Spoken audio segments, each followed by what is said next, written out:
There we go. The thing did not want to stay on, which is fun. Welcome back to Wordy Wednesdays. I'm your intrepid narrator, Fraggeth, and today we're going to be reading more of The Edge of Running Water by one William Sloane.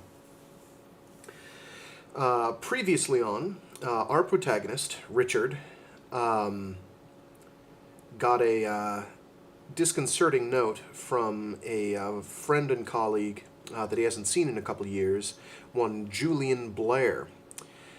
He has moved up to Maine in a place called Barsham Harbor, and he is performing some kind of experiments and doing something that he wants Richard's input on.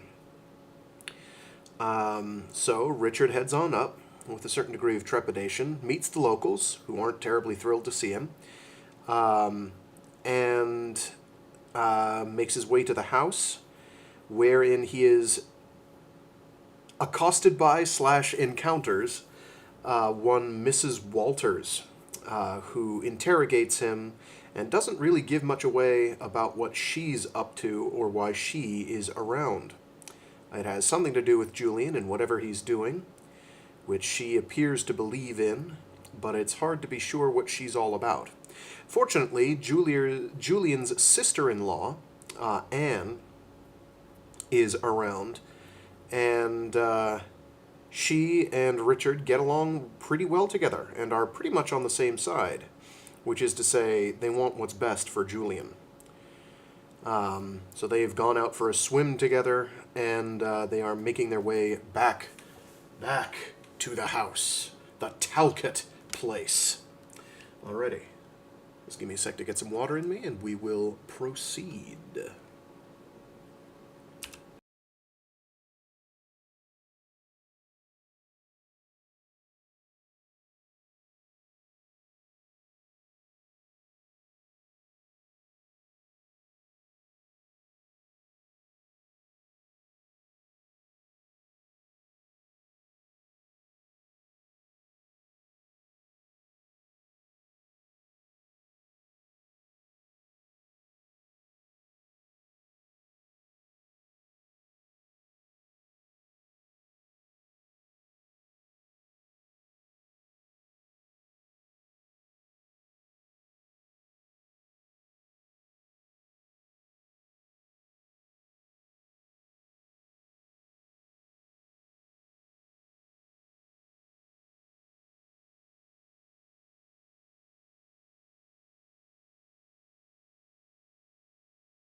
Chapter 6.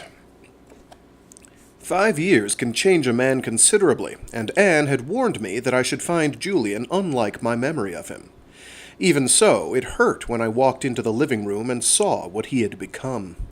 He was sitting in a sagging armchair with his back to the windows and the light, but even at first glance I saw that he was old. His narrow, angular face had never had much color in it, but now the skin was parchment-tight and stiff over his cheekbones, and his lips were bleached to a thick gray, as if there was almost no blood left in him. My second glance showed me he had lost something else, too, the sense of discipline which had always been characteristic of him. I remembered him as a neat man, controlled in his movements and meticulous about his clothes. This haggard figure in the shabby living room of the old house was another man, some sort of senile changeling. His clothes were not only rumpled, but dirty. There was a triangular tear in the knee of one trouser leg. His shirt looked as if he had slept in it, and he was not wearing a tie. For a moment he sat there motionless, looking at me, and then he pushed himself up by the arms of the chair and rose to meet me. As he stood there, I saw that he was trembling, almost imperceptibly. A sudden feeling of pity rose in my throat, and I went across the room quickly and took his hand. "Julian, it's grand to see you," I said, and hoped my voice did not betray what I was thinking and feeling. Seen at close range, his face was not as lifeless as it had appeared at first. The eyes were alive and burning with the same eagerness that they had when he was working on the second-floor lab of McCann Hall in the old days. Only there was another quality there now, an intensity which was more than eagerness. Their brightness struck me as more than normal, and I looked away from them after a second. His hand, when it took mine, was dry and cold, but the pressure of his fingers was strong. "Richard," he said, "it is generous of you to have come so promptly."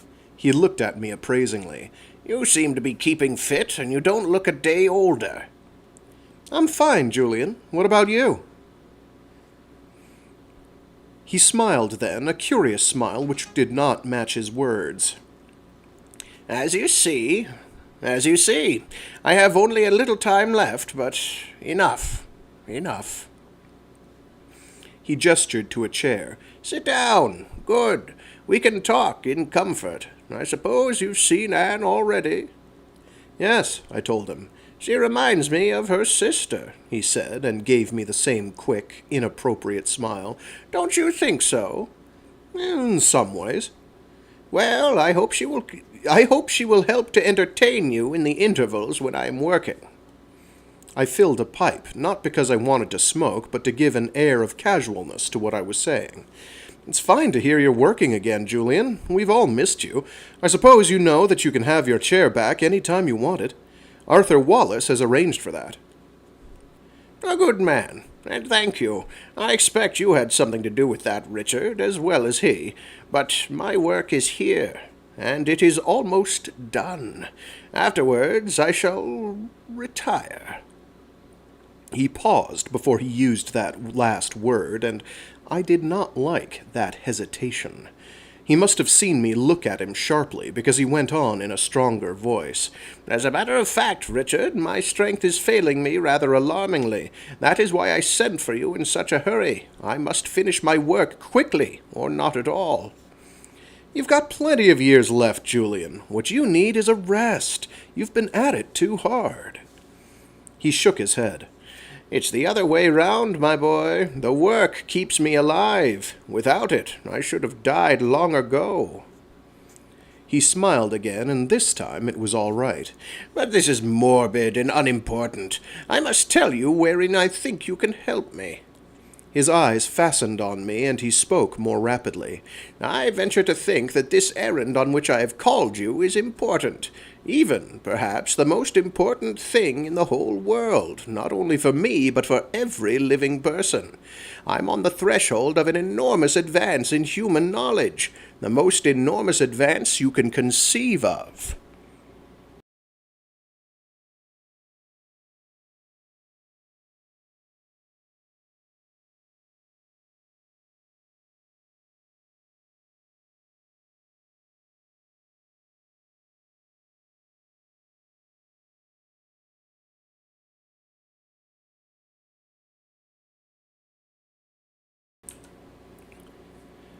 Sometimes a man's craft obtrudes itself upon him without warning or welcome.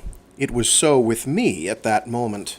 Hearing Julian speak, watching the tense way he was leaning forward in his chair, noticing the way the tendons ridged his throat, I caught the outlines of what was not less than hysteria and more likely a deranging obsession of the mind. The thought made me miserable. I looked away from him so as not to see any more of it, but he did not notice. His voice, dry, strained, hurrying with an unnecessary urgency, went on. "Yes," he was saying, "I'm on to something, my boy. I'm on to something that nobody since time began has found the real key to. Oh, a lot of them have worked on it one way and another. Even inventors like Edison, I understand. But he didn't have the—" For the first time, the spate of his words slowed, and he hesitated. Some of the unnatural brightness in his eyes faded. He licked his lips and found a word that I felt was not the whole of his meaning. "The incentive that I have. I've got to succeed. Everything depends on it. Everything. One more step, one small step, and I'll have it. You can help me make that step." I hope so, I said. What is it you're working on, Julian?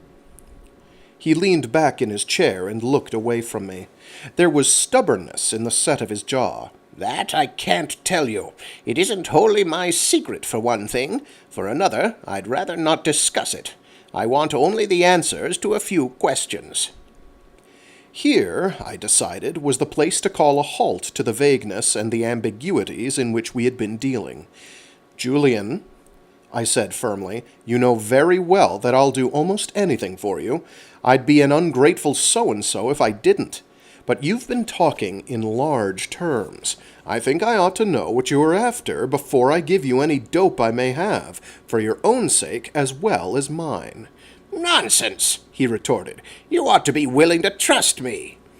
I decided to let him have him straight. I decided to let him have it straight. I would, under ordinary circumstances, but these aren't ordinary circumstances. You can see that. You must see that. I'm going to just take this whole speech from the top. I would, under ordinary circumstances, but these aren't ordinary circumstances. You must see that. What sort of thing is it that you have come to this godforsaken place to work on? None of us have heard from you. None of us has heard from you in years. This whole business is strange, Julian. Knowing you, I assume that everything is all right, but I've got to assure myself of that fact. Is that all? He asked quietly when I had finished. Not quite, I answered. I think you've been working too hard, Julian. I honestly believe you ought to take a rest. And think so, too. I'd much sooner persuade you to relax for a while than I would help you to go on killing yourself by overwork. He waved my words away with a gesture of one hand. Come out with it, boy. What you really mean is that you think I am unbalanced, and you don't want to encourage me in my insanity. That's in your mind, isn't it? Well, you used some extreme words a minute ago, Julian. This thing of yours must be important, but you make it sound earth-shaking. Maybe you've brooded on it until you've lost some perspective. His face was set and white when he turned it on me. You're wrong, Richard. You're entirely wrong. As for my taking a rest, there will be time enough for that when my work is finished. And finished it is going to be, perhaps in a week, certainly in a month. I'm not crazy, my boy, but even if I were, it wouldn't matter, because the thing is done anyhow. It works. It works! His voice, which had reached a crescendo, faltered. That is, it works in a way, but not as I want it to do, and that is where I know you can help me. I've got to get the rest of it. Otherwise, it means making my results public without the final step. Someone else will make that. The tension went out of his voice, and he began to sound old and weak. I don't want to wait any longer, my boy. I'm tired. Julian. The distress in my heart was clouding my judgment, and I knew that I ought to be on my guard. I'll help you, of course. I don't want to know anything about the details of what you're doing, just the general idea, that's all I ask. Doubtless this project of his was a legitimate, valid enterprise. In 5 years he must have found out the impossibility of what he had been planning when he left the university. But if he were still obsessed with it, I was not going to help him further into madness. I don't think I'm asking anything unreasonable, I told him. He shook his head. Perhaps not. But if I tell you what it is, you will want to argue about it, and I haven't the strength nor time for argument now. He hesitated and drummed his long fingers uncertainly on the arm of the chair. Finally, he said, I'll strike a bargain with you. If you answer my questions, give me the data and references I need, if you haven't the material yourself, then I'll tell you what I'm doing. But only afterward, and only if you promise me you will tell no one and do nothing. That's fair enough, isn't it? Without being able to see clearly why I thought so, I knew this was a moment of danger. His unwillingness to confide in me could mean only one thing, that he was still determined to reach Helen, assure himself that somewhere she still existed. If I refused to help him find her, or pretend to help him because, of course, no one could do more than that, would it not be more dangerous to his sanity than if I answered his questions and let him do what he liked afterward? My loyalty was to Julian, but which course would help and which injure, I could not tell. The room seemed to close in on me. Between pity and doubt, I could not decide what to do, and in that moment of indecisiveness I lost my last chance to checkmate Julian. Like a fool, I attributed the apprehension I felt to a mere personal concern over my friend, over his health and happiness. I should have known better. There was more in the warning my mind was giving me than could be accounted for in any such personal way. Behind the screen of my concern for Julian lurked thoughts that I did not dare allow to come forward, for fear of their implications. There was, for instance, the vague perception that Julian talked like a nervous man, obsessed by a tragic delusion, but still able to perceive reality from shadow, and the positive knowledge that he was a great man, too brilliant not to be able to complete almost any enterprise to which he had set that terrific mind of his. His own confidence in what he had accomplished so far should have impressed me more than it did. For all that, I think anyone in my position would have done what I did. I decided that the only thing I could do was to humor Julian, be sympathetic, and do what he asked until the situation was plainer to me. "All right, Julian, I'll help you any way I can, though what I know that will be any use to you..." Oh, helps if you add every word in the sentence. "All right, Julian, I'll help you any way I can, though what I know that will be of any use to you..." He smiled again, momentarily, and leaned forward in his chair. "Good," he said. "Good." His face was terrifyingly intent. "What I am after is this. You've been doing certain work in your field that has interested me very much. I want to ask you some things about it." Although I had expected something of the sort, I was surprised all the same. I've done very little research these last years, Julian. "That piece of yours in the journal suggests otherwise, my boy. Now, about these brain currents that you've been measuring." In the last few years, a handful of doctors and experimental psychologists have been measuring the minute electric impulses which the living brain gives out. We have developed a machine which records these pulsations on a ribbon of paper that resembles a ticker tape. Each brain seems to produce a certain distinctive pattern of its own, and there are rhythms characteristic of sleep, concentration, or various kinds of emotions. Furthermore, it appears that fatigue, various drugs, and many other things may influence those patterns. Bill Rogers and I had got interested in the subject as a sort of hobby. At first, we'd done little more than talk the subject over from the medical and psychological approaches. Then, Bill had suggested that his hospital work gave him some unique opportunities for experimentation, and we had taken all sorts of brain records in the various wards there. One thing that excited Bill was the idea that pain might someday be damped out electrically in cases where drugs were dangerous. I was more interested in the phenomena as a whole, and particularly as they appeared in infants and in moribund cases. Some of my dope had been published later in the journal, but of course I am a teacher and not a research man except incidentally. Still, it's a new field, and something may come of it in time, and when we've accumulated a lot more data. Already we've got something, particularly in the case of measurements taken of schizophrenics and epileptic cases. It was not altogether surprising that Julian should be interested in the thing, though it had all come up since he had withdrawn from active work. These minute rhythmic impulses are electrical, as I've said, and Julian was an electrophysicist. His radio tube improvements, the Blair wave trap, and a lot of other things he worked out are still in use. But as he went on questioning me, I began to feel that his interest was not as abstract and coldly scientific as I should have liked. All the while I was answering Julian's questions, I had an inkling of that. I felt progressively more and more uncomfortable as his light... Oh, I felt progressively more and more uncomfortable as his delight at my answers mounted. He kept nodding his head and jotting down notes in the shabby memorandum book he always carried. When I opened my suitcase and found an envelope of the encephalograms, the ribbons of paper tape, marked with the trembling, jagged lines which depicted the electric pulses of the brain, about which I had been speaking, his excitement was close to frightening. He pored over those things, holding them close to his eyes and moving his lips soundlessly as he worked.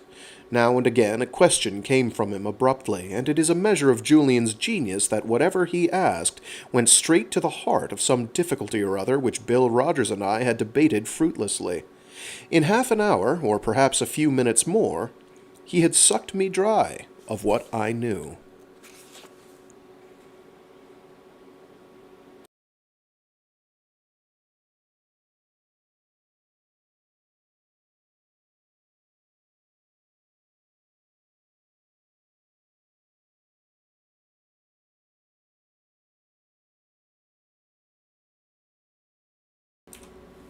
Chapter 7.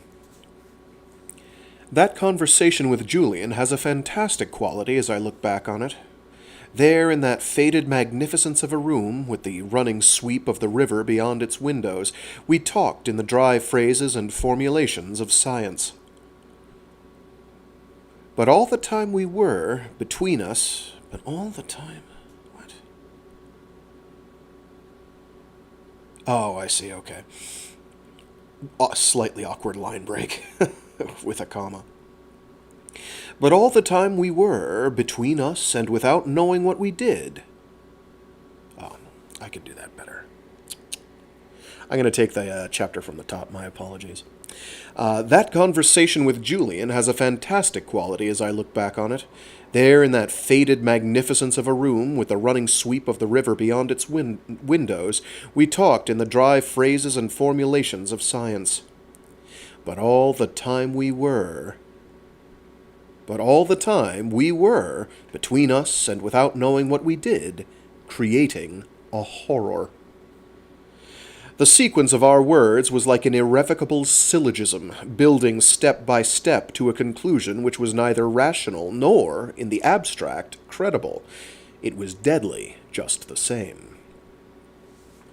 Something was born in that hour, something that Julian's mind had conceived years before and which was now in the very moment of parturition.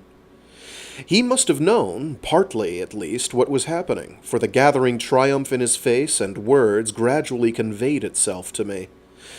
At first I felt excited by his excitement, swept along by his enthusiasm.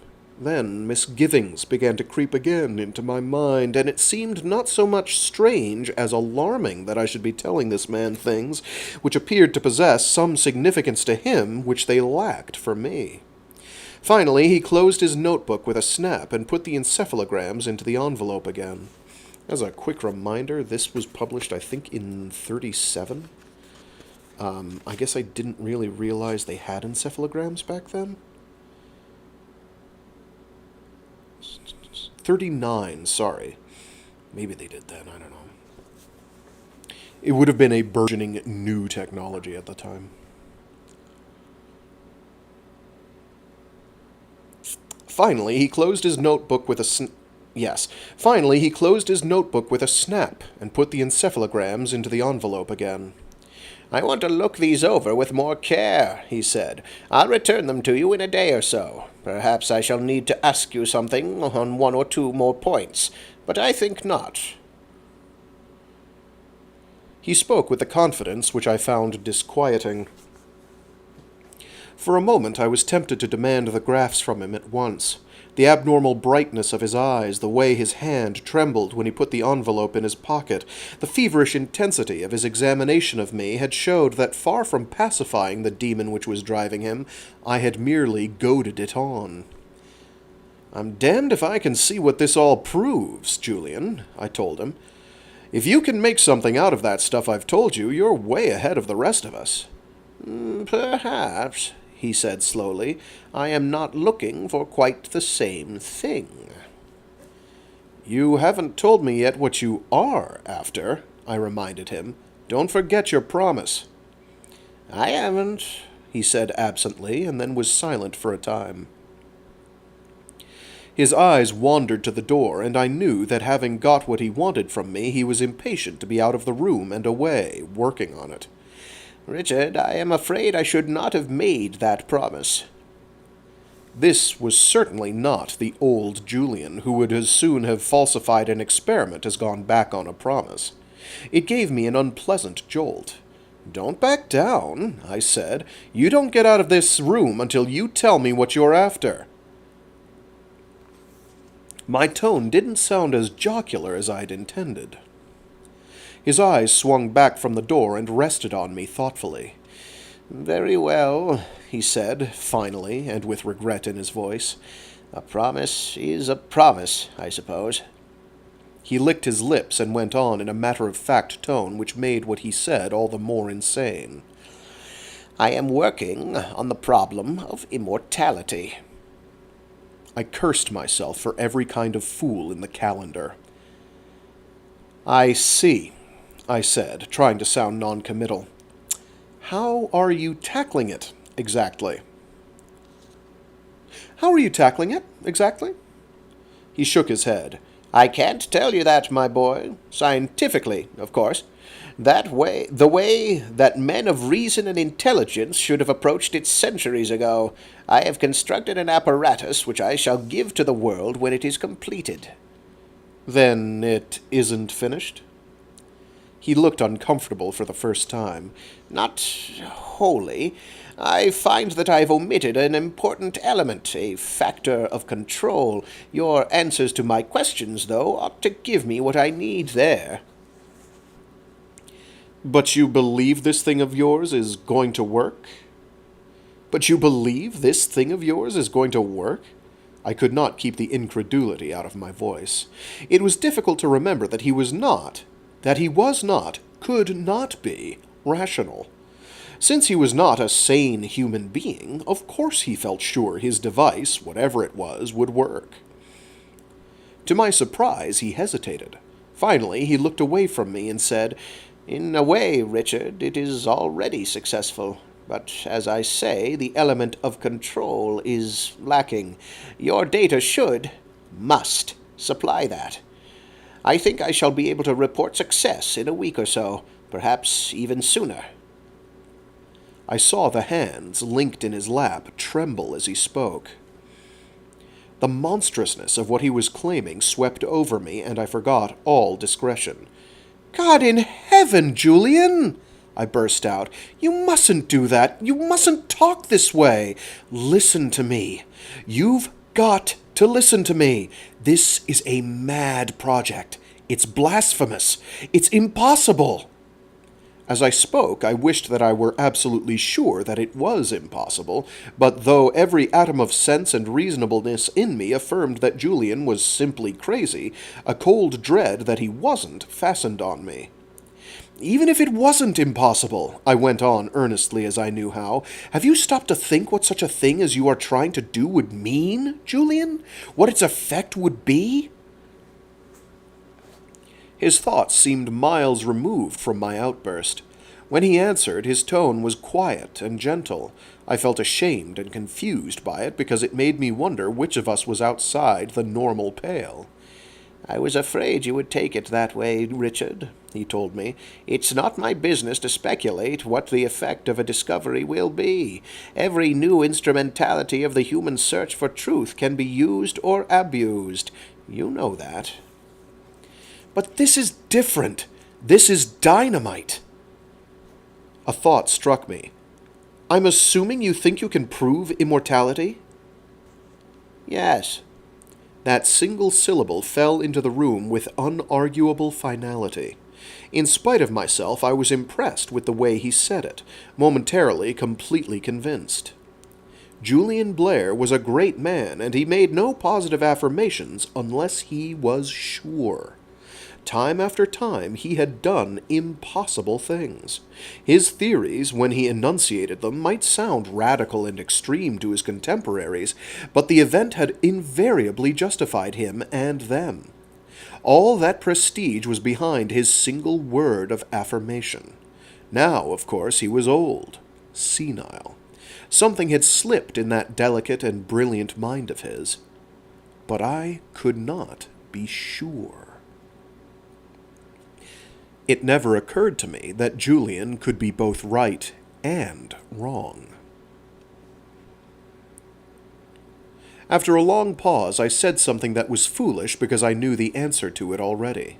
I asked the question only because I wanted to put some words into the pit of silence that lay between us. What I said was, "But Julian, why? Why should you want to do this thing?" He brought his eyes back to me with an expression of faint surprise around them.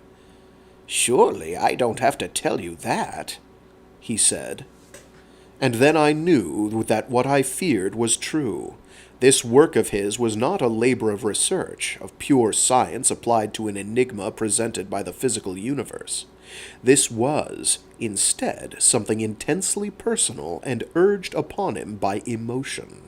I remembered the day when he had begun on it. For 5 years it had been in his mind, growing, spreading, burgeoning, until finally it had crowded out everything else. It was, if you like, a cancer of the mind.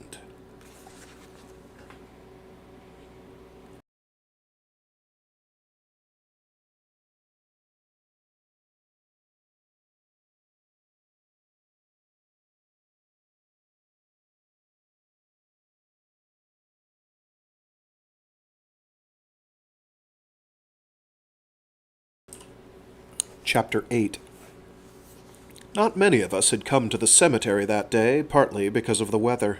But Helen and Julian had always preferred few friends and close ones, so that her funeral would not have been large under any circumstances.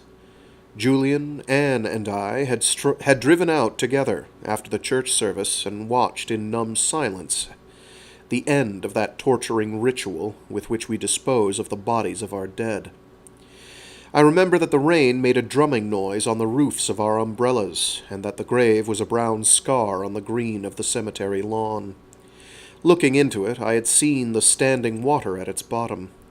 It seemed to me a sacrilege to put any part of Helen into such a pit.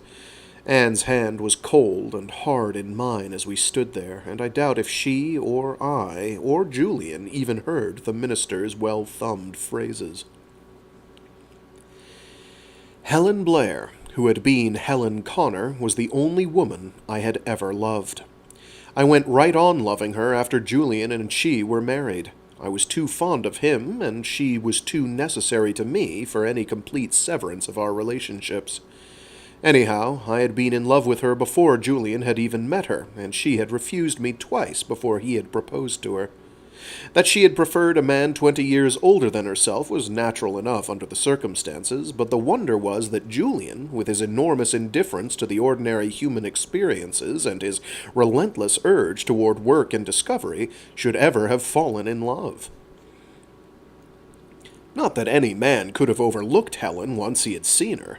She had a still, sharp beauty that made you notice and respect it, and a poise that had matured in her struggle to rise above the experience of her first marriage. When she was finally free of Ed Norton, she arrived at a kind of compromise with herself and life that gave her tremendous control over herself and deep simplicity of thought and feeling. The statement that it was natural she should have preferred Julian to me needs amplifying. The statement that it was natural she should have preferred Julian to me needs amplifying. What made it so was her determination to found her life on something other than the heat and the insecure glory of young love. Julian needed her, and, as she saw it, I did not. She could give him a life that would be richer than anything he had ever known, and, if not the kind of love I wanted from her, at least a deep and sincere affection. Julian represented peace, security, and a tranquil future, and in those days he was far from the sort of person I have pictured, feeble and old, sitting in a broken-down armchair in the house on Setauket Point. He was a vigorous and distinguished-looking man of middle age, then, the kind of man that exactly suited her need. In the 3 years they were married, Helen made Julian's narrow life over into something rich and warm. To watch him come out of his dry reserve, to crack the brittle shell of his past routines, until he actually learned how to laugh and mix a cocktail, was a delight to his friends. For me it was, I'll admit, a painful pleasure. But for all my feeling that I had lost something which I should never find again, I was glad for both of them. It was a measure of her quality, and his too, now that I think of it, that I never resented Julian. In only one way Julian did not do better than I could have done myself. That was Anne. She had taken to me from the start, and Helen was glad, I think, to have me around to make up for some of Julian's deficiencies as a foster father. That was what it came to, for she had been almost a mother to her younger sister, and the idea of Julian as Anne's brother-in-law was somehow ridiculous. She refused to call him anything more intimate than Uncle Julian, and though she was fond of him, it was I who played with her and bought her chocolate malteds.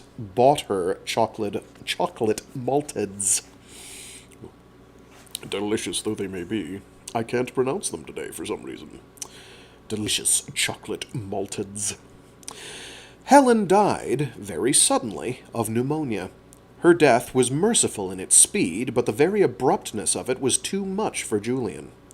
1 week he was this new, richly happy person that Helen had made him. The next he was a widower, overwhelmed with the despair that comes to a man who has loved late in his life and lost his happiness before he has grown accustomed to having it. After the funeral service, Mrs. Wallace had taken Anne home with her, but Julian wanted to walk, and I was the logical person to go with him. He said nothing for a long time. Our feet splashed in the puddles of the curving walk, and the rain slithered down the polished surfaces of the headstones on either side of us. There was nothing I could think of to say to him. We simply walked on together, slowly and heavily. When we turned down Jefferson Street, he lifted his head and looked at me like a man returning to consciousness after an operation. "I do not see how I am going to live without her, Dick," he said. His voice was steady and quite dead. "She wouldn't want you to feel that way," I answered him gently. "She wanted to make your life rich and happy. She did that. You mustn't throw away what she gave you." He shook his head. "That part of it's over now," he remarked, as if he were making an incontrovertible statement. "You mustn't let it be over. She wouldn't like that. The way to feel about this is the way she'd want. I know. The way to feel about this is the way she'd want, I know. And that is to hang on to the things she gave you and make her memory something for joy, not sorrow." It sounded pretty evangelical in my own ears, but it was the best I could do. Julian hardly seemed to have heard me. He said, "No," in a dull voice, but the word was addressed to something in his own mind, not to me. After that there was a silence between us for several blocks, until he murmured something in a key too low for me to catch. "What's that?" I asked him. "Stupid," I said. "It is stupid that we should know so little about what happens when a person dies. I have never thought about that before. All this agony." Yes.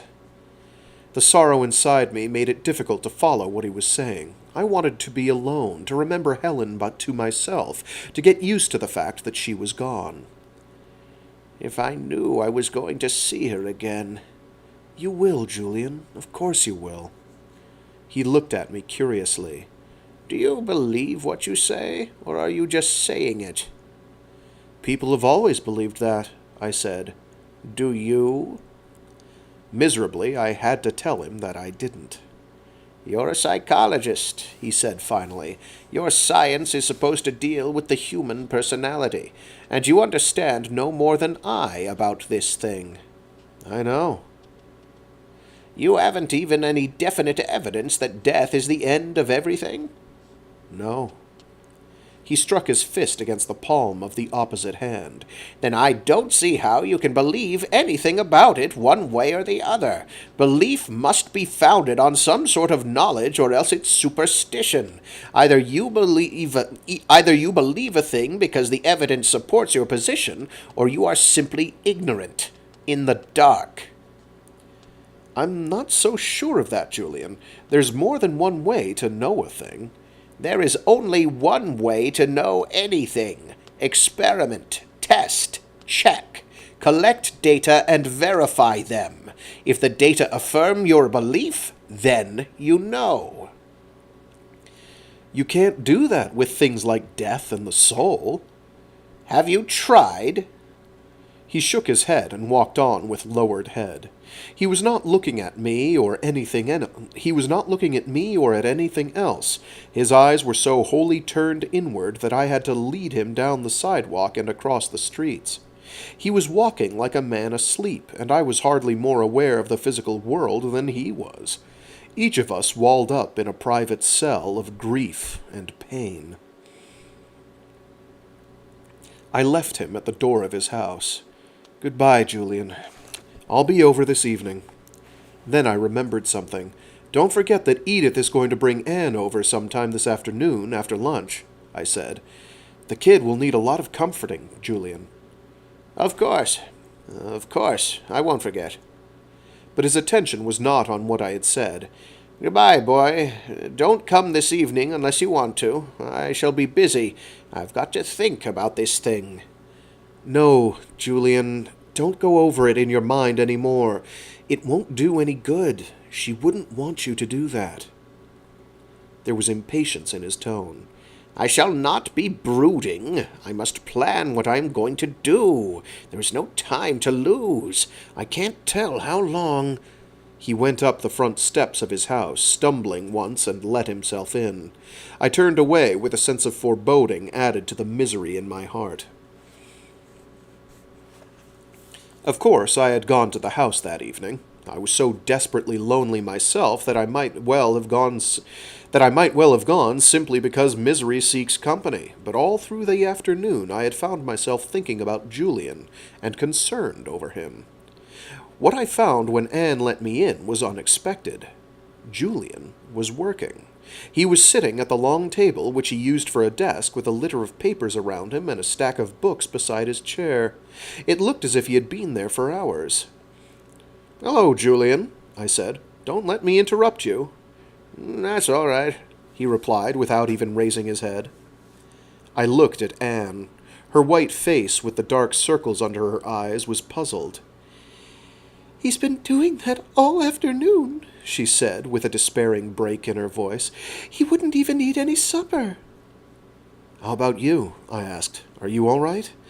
"Yes," she said in a small voice. "I'm all right. I'm fine." Then she broke away from me and went out of the room, almost running. There was desperation in the pound of her feet on the stairs. Perhaps it would be best to let her cry it out by herself, but Julian's absorption in what he was doing while a youngster like Anne was in need of comfort and love made me angry. He hadn't even looked up when she ran out of the room. "I must say, Julian, this is a curious time to be doing whatever it is you're working at. Don't you think Anne needs us more than—" "No!" he interrupted in a harsh voice, turning in his chair to look at me with eyes that were too bright. "The child's grief will have to run its course. We can do nothing for her. Nothing immediate, that is." He struck his hand down on the tabletop. "Year after year, century after century, people have been feeling as she does, as we all do this evening. Bitter and aching with grief.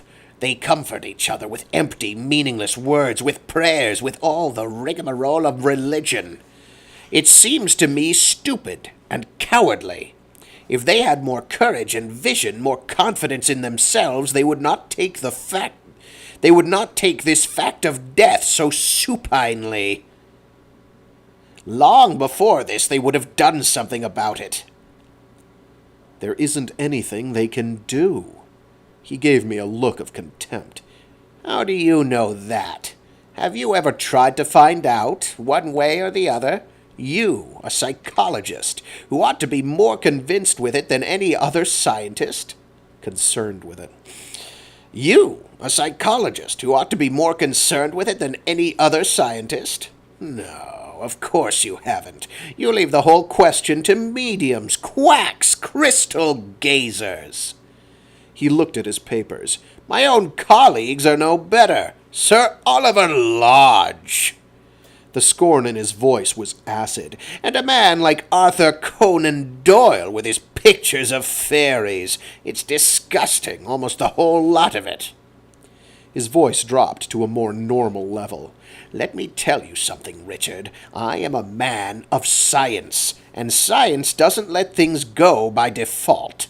It investigates. That's what I'm going to do. Investigate what? God, Julian, you sit there and talk like this the very day that... The sentence was better left unfinished. He stood up and began to pace back and forth across the rug. I remembered thinking for the first time that he was looking his age. I'm going to find out. This day of all days is the one to begin. This morning you said that people have always believed that we saw again those whom we have lost. Presumably you meant by that after we ourselves have died? Yes, something like that. Well, I'm not going to wait for death. His voice was calm, but there was purposefulness behind it. It will take time, but I think I shall succeed. His attitude troubled me. The bitterness that was driving him into this project was all too apparent. Listen, Julian, I began quietly. I admit what you say as to the desirability of this thing you have in mind.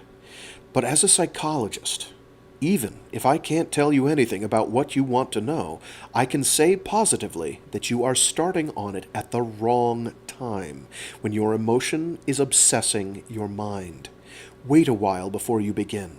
Rest for a month. Perhaps take a trip somewhere with Anne.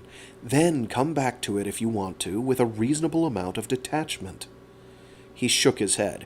Waste a month? Every day will be a month in itself without her. He sat down at the table again and picked up his pencil. I have been making a survey to see how much reputable scientific work has been done. Apparently even less than I had supposed, and none of it leading to any useful conclusions. I don't expect I shall find much of value in the whole background of the subject. His voice trailed off in the intensity of his concentration. Obviously, there was no more use talking to him. After waiting a few minutes to see if he would remember that I was still there, I went upstairs to find Anne. She was in her room, face down on the bed, not even sobbing. When I touched her, I discovered that she was rigid all over, so tight with grief and loneliness that she hardly knew for a while that I was there. I shan't describe what happened between us in that dim room, but when I left she had cried herself out and was almost asleep. All the time, while I was comforting her, I felt a bitterness against Julian for letting the girl suffer alone as he had. I promised her everything I could think of to make her feel less lonely, and she clung to me desperately. It was horrible, and I don't remember it in any detail. The clearest picture in my memory of that night is the one of Julian, gray-faced and oblivious of all his surroundings, still working at his desk when I came down and let myself out of the house. I did not speak to him. I could not trust myself to suppress the anger I was feeling. In the months that followed, Julian and I did not see each other a great deal. That was largely my own fault and choosing. I did not want to be reminded by seeing him of the fact that she was lost to both of us. I thought about Helen a good deal in those days, and much of it was stuff of a self-conscious morbidity which shames me when I remember it. Once or twice I even went so far as to blame Julian, in my thoughts, for her death. That was wildly irrational, I knew, and stupid. All the same, the sight of him woke something in me that I did not want to feel. So I stayed away from the house except when I called to take Anne out. Even then, as far as possible, I put Julian out of my thoughts. That accounts, I suppose, for the fact that I did not pay much attention to the idea that he was still interested in the problem of immortality.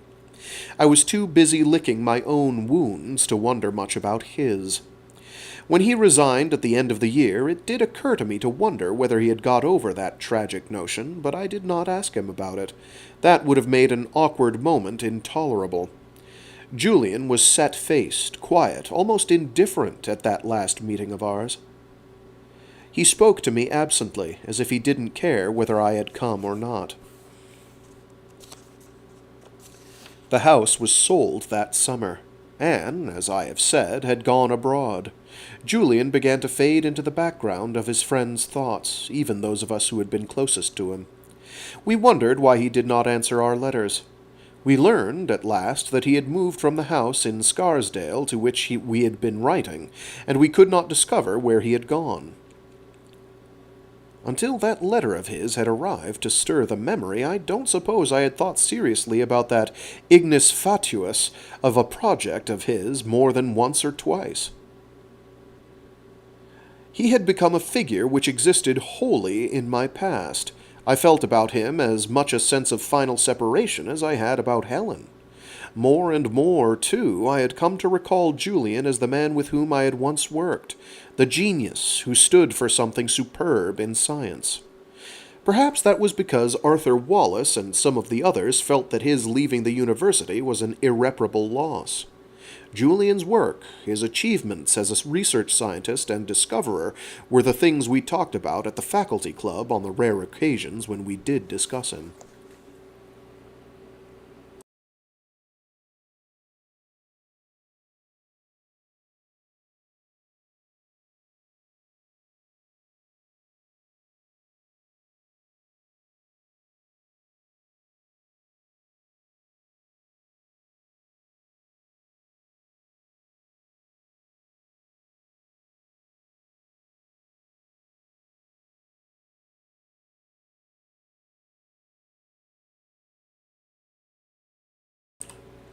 Chapter 9. All the time that I was answering Julian Blair's questions there in the house at Barsham Harbor, I was struggling to realize that the greatest man in his field had devoted 5 long years to this madness, that the words he had spoken that night long ago had not been simply the expression of a distracted sorrow. It was bitterly sad to think of this man, my friend, and more than that, a great and important person in his own way, mired in such a swamp of emotion and misdirected aspiration. Aspiration. Apparently I can't pronounce that word today. I'm going to take that long sentence. It was bitterly sad to think of this man, my friend, and more than that, a great and important person in his own way, mired in such a swamp of emotion and misdirected aspiration. That affirmation of his about having proved immortality stuck in my consciousness. It was the pathetic index of how far his mind had wandered from reality. "Julian," I said, "if you have really proved immortality—" He interrupted me. "I must have spoken somewhat imprecisely on that point, Richard. The truth is that with the data you have given me, I shall be able to prove it.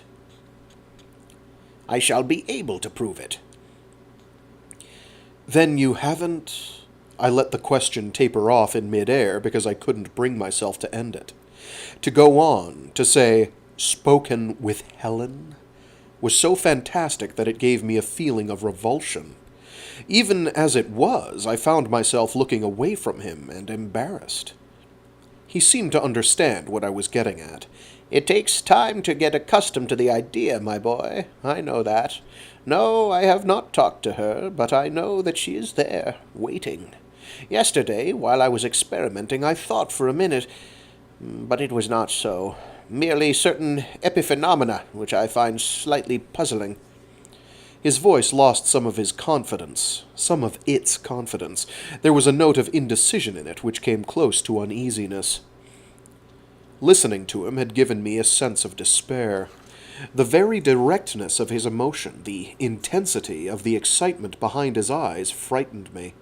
He must be lost beyond recovery. The certainty of it settled in me like a lump of cold iron. To hear the Julian Blair, whose lecture on the scientific nature of proof was one of the events of the university year, talking... Oh. Somehow my brain mangled the intent and meaning of that sentence. My apologies. This happens sometimes. To hear the Julian Blair, whose lecture on the scientific nature of proof...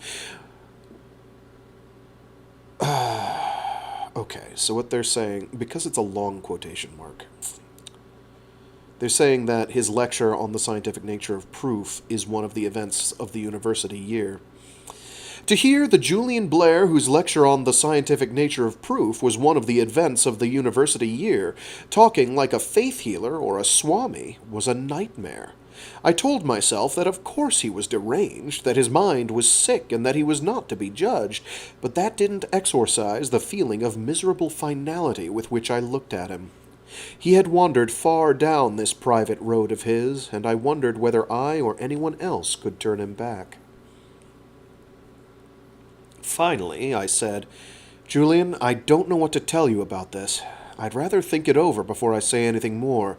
Only, take it easy." I forced myself to go over to his chair and pat him on the shoulder. There was still enough loyalty and affection left in me for that. He stood up and smiled at me as if I were his son. "Richard, you are a good friend, and a kind one. By all means, take time to think this over. But you cannot seriously expect me to take it easy, as you put it. When a month's work, perhaps less, much less, will put the whole thing right in my hand." His tone was amused and yet remote. We walked together to the hall, and he turned and patted my arm. "Don't worry about me, Dick. I know what I'm doing." He did not look back as he went up the stairs, taking them a step at a time, and with his long-fingered hand, serpented with blue veins, sliding up the banister beside him. Slowly as he went, with his physical weakness obvious in every step, there was something triumphant in that ascent of his. For a minute or two after he had left me, I did nothing, simply staring after him up the stairs with my thoughts in chaos. I could hear his footsteps overhead, going along what must have been the upper hall, and then the sound of a door closing. It was not a loud noise, and yet the house quivered slightly as if from the moving of a heavy weight, and I wondered briefly about that. Afterward, nothing but silence. There seemed to be nothing more sensible to do, so I went back to the living room and sat down to put my thoughts into some kind of order. I tried to imagine what I ought to do next. Julian had pumped out of me everything he wanted to know, and I did not believe that he would have any further interest in me. Probably Mrs. Walters would not be distressed either if I were to catch the evening train for New York. It was clearly the sensible thing to do. On the other hand, there was Anne. To leave her alone in this house seemed like an act of desertion, illogical as that feeling was on close examination. I told myself that Helen would have wanted me to stay and keep an eye on her, but that was an evasion. Whatever I did or did not do about Anne would not be for the sake of a woman 5 years dead whose image in my mind was now as evanescent as the smell of lavender in an old drawer. It would be for myself. I admitted that to myself, but left its implications alone. The notion of 2 nights in a row on the train was repellent. I might as well stay, now that I was here, at least for another day. It was a part of the world new to me. It was a part of the world new to me, and I ought to see something of it. Okay.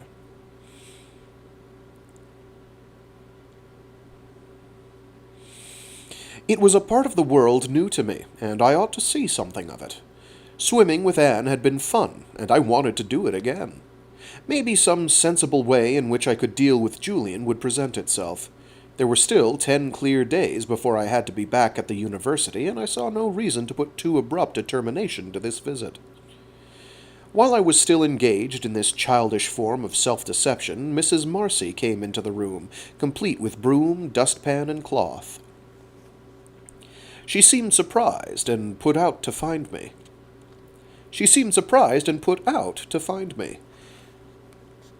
Oh, Professor Sales, I didn't know you were in here. I'm just going. I won't be in your way. Lands, it wouldn't be a disturbance. It's nice to see a new face in the house. She leaned her broom against the end of the sofa.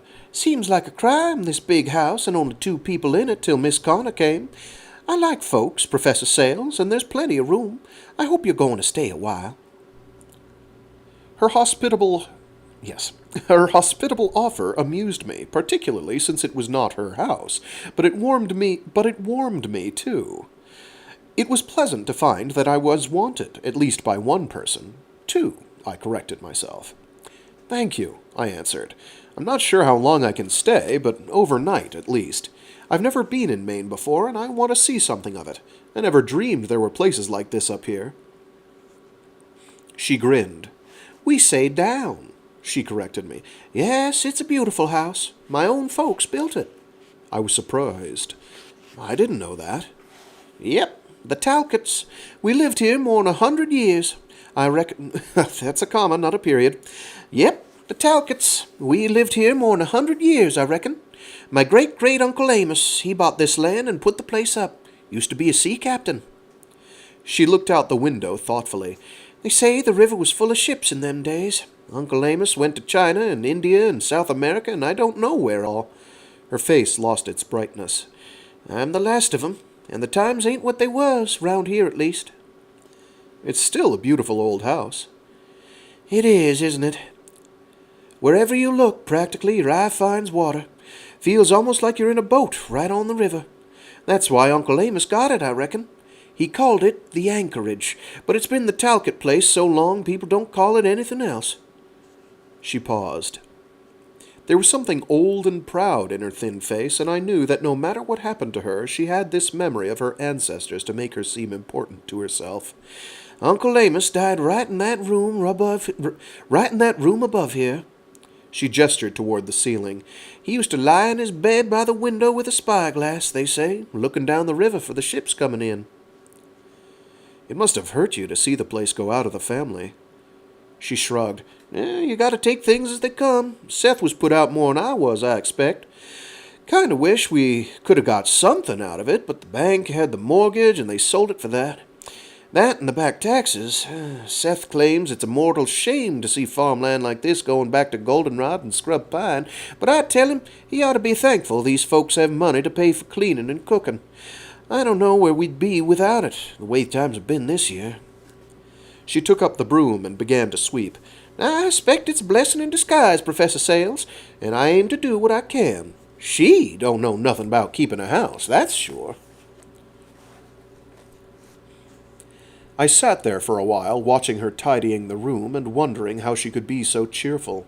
It must have been a bitter experience to come back as a hired girl to the house that her own family had built and inhabited, but she gave no sign of it. She was humming as she worked, and the tune was "Some Day My Prince Will Come" from Snow White. Listening to her, a lump came into my throat. Can't give this room more'n a lick and a promise today, she remarked finally. It's a right big house, and today I'm supposed to clean out that room of his after lunch. Mr. Blair's room, you mean? I asked in surprise. Yes, Uncle Amos's room. I didn't suppose he'd allow anyone in there. She stooped and began collecting the cigarette stubs from the empty fireplace. Oh, you're right about that, mostly. But once a week they let me in to sweep the floor. As casually as I could put the question that was engrossing me, what's he got in there?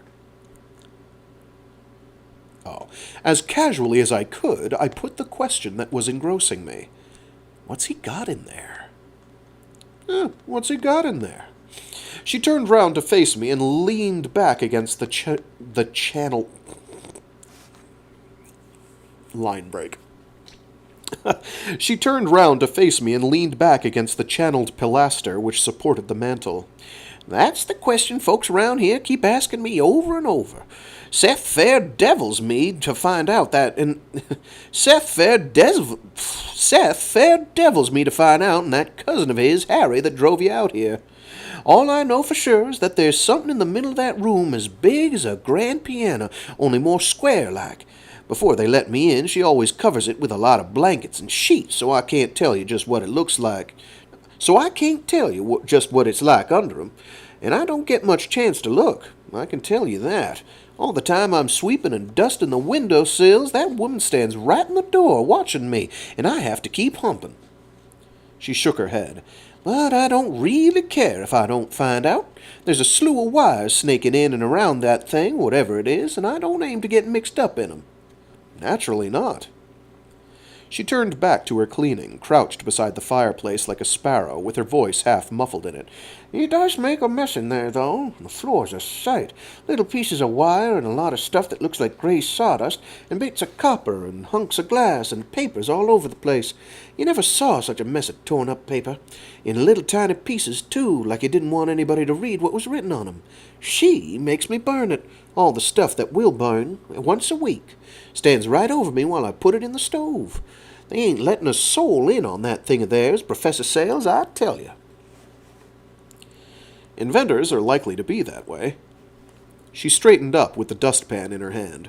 I guess you're right, though he's the only one I've ever seen. She collected her broom and dustcloth.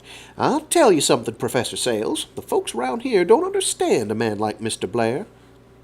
I suppose they don't. It's a fact. Even with us needing the money like we do, I have to argue it all over again with Seth every week.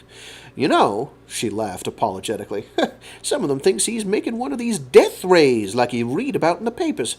It was Cy Williams at the express office that put that idea in their empty heads, if you ask me, spreading all them stories about Mr. Blair getting his shipment from one electric company and that from another. I didn't hardly know how to answer 'em till I got some idea what Mr. Blair really was doing. Momentarily, her final sentence slipped past me as if it were nothing more important than the rest of what she had been saying. Then it struck home so abruptly that I came close to gasping. She was so calm about it that I looked at her incredulously. There was no sign in her expression that she considered Julian's invention anything but the most natural in the world. "Oh," I said lamely, "I didn't know you knew what it was." She smiled pleasantly. I didn't have an idea first off, but I kind of put two and two together. Not that I'm one for poking my nose into other people's business. Of course not. I didn't mean that. No offense taken. You see, with them tubes and things he ordered, and with all the wires on the floor and all that, I just had a feeling what it was. Mr. Blair's shy and quiet. He don't look well at all to me, and I figured he wasn't the sort to be making a death ray. Though if he was to do it, I could suggest a few folks he could try it on. She compressed her lips and nodded defiantly. Then one time I heard the noise of the thing, and I said to myself, well, if it ain't some new kind of rager he's got going on in there. She stopped and looked at me to see how I was reacting, and there was the look of a child that thinks it has been clever on her face. Noise? I was trying to keep something horrible from coming into my mind. What kind of noise? You know, first that kind of humming, like when the set's first warming up, and then a lot of sounds, mostly static, it seemed like to me. A curious wave of coldness was sliding down my spine. She wouldn't be so calm if she knew where that noise came from. I checked myself at that point. Where Julian would claim it came from, I made a mental correction. There was something I had to know immediately. "Tell me," I said, and the words almost stuck in my throat, "does his radio ever get any voices, talking or singing?" She hesitated. "I expect it ain't that far along. It doesn't really work right yet, but it's only the last week or so that I've heard it at all. I guess he'll have it going better directly. About all he can tell now is it's going to be some kind of special kind of radio. I haven't heard any voices exactly. All I could tell you is there was one of them shortwave things." "How do you know that?" "Well, they say those things will get broadcast from all over the world, though most of the time they don't sound good to me. Though most of the time they don't sound so good to me. But this one of his has got the same kind of faraway note to it." The breath seemed to be coming into my lungs with less effort. "But you never heard anything you could recognize?" She reflected a minute, leaning on her broom and staring at the ceiling. "Well," she said, this came slowly, "about a week ago he had it turned on one evening when I was washing the supper dishes. I could hear it plain enough, even clear down in the kitchen, and it sounded then like it might have been voices. Only there were too many of 'em at once to make out anything separate. If you've heard the people cheering at a football broadcast, you'll get the general idea of what I mean." "I see." It was absurd how hard my heart was still hammering. For a moment I had been imagining something ridiculous and outside the bounds of sense. I felt ashamed of having given credence, even for an instant, to the thought that Julian might, indeed, have done what he claimed to be on the point of accomplishing. Even that instant's belief had showed me how frightening it would be to believe that he was not deluded. To let the world of the dead back in upon the living was a conception so horrible that I was shaken, a blasphemy more frightening than anything the theologians had ever conceived, and then I was smiling to myself as I understood what it was she had really heard. That humming, that confused murmur, it was obviously nothing but tubes heterodyning in some way. Perhaps there had been an aurora borealis that night. It seems to me that I'd heard it did funny things to all sorts of electric apparatus. If the thing made a noise, as Mrs. Marcy said, it was a noise which it induced itself. Yes, I told myself there was no doubt that was what she had heard. I felt weak and happy with relief. When I could trust my voice again, I said, "Well, Mrs. Marcy, it's too fine a day to waste indoors. I'm going to go out and enjoy some of your famous Maine air and scenery." She nodded with the bird-like jerk of her head that I had already thought of as characteristic. "It's a beautiful state, the state of Maine. In summer, that is. Winter is something else again." We left the living room altogether, and as we turned down the hall toward the kitchen, a thought occurred to me. "By the way, Mrs. Marcy, I wouldn't say anything about hearing the set working to anybody, especially to Mrs. Walters and Mr. Blair." She gave me a dry grin. "Don't worry, we scarcely so much as passed the time of day. She ain't exactly sociable." I grinned back at her. "Poison ivy?" She shrugged. "If you stay away from it, you never need worry," she remarked. I thought of that afterward. It was the soundest sort of common sense, and yet it failed her. It wasn't a weed that she needed to beware, but an avalanche.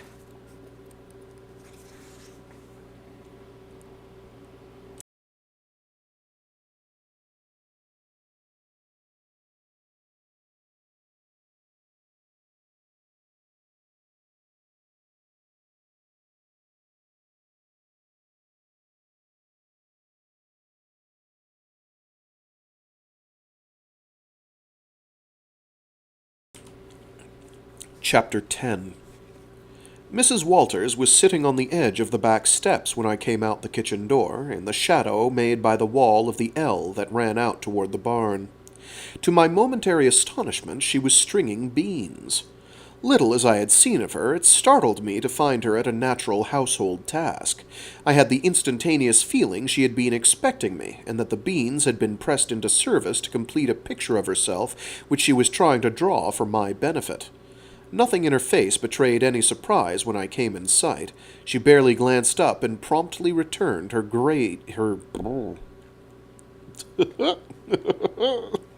Oh no! I'm having a brownout. Nothing in her face betrayed any surprise when I came in sight. She barely glanced up and promptly returned her gaze to the level meadow and the bay beyond it. The slow, even movements of her fingers were uninterrupted. Pick up a bean with the left hand, snip off the tips with the knife in her right, 2 precise motions to strip off the strings, and a third to deposit the finished bean in the enameled cookpot in her broad lap. She was the quintessence of naturalness. In saying that she was expecting me, I am merely guessing. Mrs. Walters was too clever a woman to make even the smallest slip. I never found out just how her intelligence worked. Even Julian, I think, never understood all that was in her mind, though he must have had one appalling glimpse, at least, of what she was capable of doing if she had to. Anyhow, she was waiting for me on those steps, and my instinct told me so at once. I debated going past her and on up the road with merely a casual word. If she wanted anything of me, that would force her hand, make her at least call after me. But I dismissed the idea instantly. She might see just why I had done so. The less she realized her effect on me, the easier things were going to be, and the more likely I was to be of help to Julian. I sauntered calmly down the steps and sat on the bottom one. Gorgeous day. Yes. I thought again that there was some kind of music in her voice. Those clouds mean rain, though. Perhaps this afternoon or tonight. They were piling up over the far shore of the bay, only a low line of them, but they had not been there at all a few hours before. This is beautiful country, I said. It's the first time I've been in Maine. Really? I suppose it is handsome. I never notice the places where I find myself. Ah, come now. Don't tell me you'd as soon be in Boston or New York as here. That experimental cast failed to produce a rise. If she had lived in either place, her reply gave no inkling of it. There is no difference of importance, she declared. My life is turned inward, Professor Sayles. I live in my mind, and the surroundings of my body don't make a bit of difference. This curious speech was delivered with a calmness that left me no loophole for further attack. Whether she actually meant what she said or not, the subject was closed. But I did not have quite wit enough to understand that. After I had seen more of her, I should not have mistaken the note of finality in her voice. I tried again, and, because I was challenged by her attitude, led a stronger card than I should have. All that surprises me, then, I said, is that Julian should come to a place like this. He's as indifferent to his environment as you are to yours. I suppose you were the one who had an enthusiasm for Maine. I could not see her face without craning around, but I knew there was a smile on it. Oh, no, she said. Julian came here, I guess, to find privacy and freedom from interruption. He seems to have found the ideal place for that. Her silence was so negative that it made me uncomfortable. I turned round and saw that she had withdrawn her scrutiny from the meadow and the clouds and was watching me, not narrowly or critically, but with an incurious steadiness that made me feel awkward and out of place. You have talked with Julian already, she said, and it was a statement, not a question. She was perfectly well aware that I had done so, and there was a suspicion in my mind that she had also managed to overhear most of what we had said. Yes, I admitted. We had a talk. I'm afraid I was not able to help him much. Even through the back of my head, I could feel her eyes continuing to regard me with the same persistence. What do you think of what he is doing? She inquired, as if... What do you think of what he is doing? She inquired, as if it was the most ordinary question imaginable. What can I think? I retorted. She had taken me off my guard.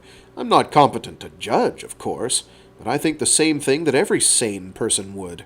I think it's mad. Then I began to regret the impetuosity of my reply. Of course, it means only that Julian has never got over the shock of losing his wife. He loved her with his whole heart, and her loss was a disaster for him. This idea of his is a compensation mechanism. He is not necessarily mad, but the idea is. That's what I think. She smiled slightly. I can see you're pretty strong-minded about it. What makes you believe that on the subject of this, what did you call it, compensation mechanism, he is insane? If that's what you meant, if that's what you meant." Her tone was not at all combative. It was neutral and reserved. His morbid obsession with death, his fantastic notion that he can prove immortality by making an instrument to talk to the souls of the dead, his conviction of the importance of his work, his absorption in it to the exclusion of everything else, his coming here, burying himself from his friends and his proper world. She nodded. "I see. On your own premise, you are quite correct, Mr. Sayles." "My premise?" "That Julian's project is impossible." "No normal person would consider that it was possible." Speaking in a soft voice, but with the most complete conviction, she answered me, "Julian's mind transcends the normal, and the thing he is trying to do is possible." I tried to put the contempt I felt into my look. "See here," I turned and told her, "I'm not nervous, overwrought, broken like Julian. You don't need to give me any of that."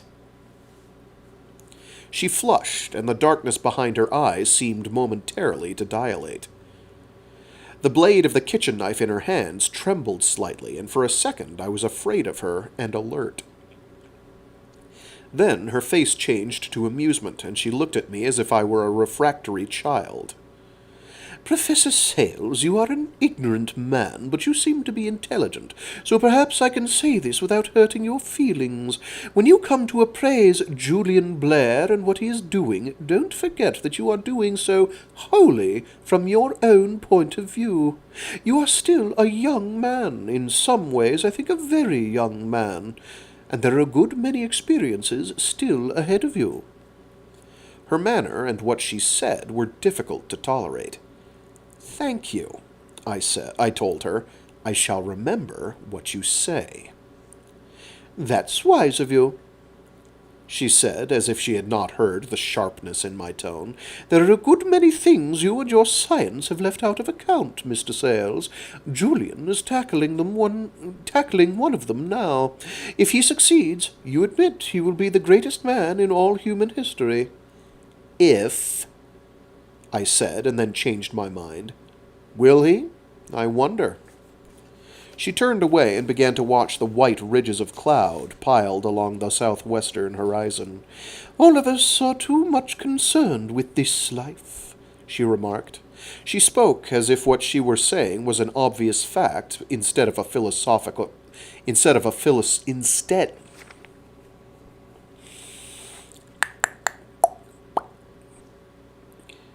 "All of us are too much concerned with this life," she remarked.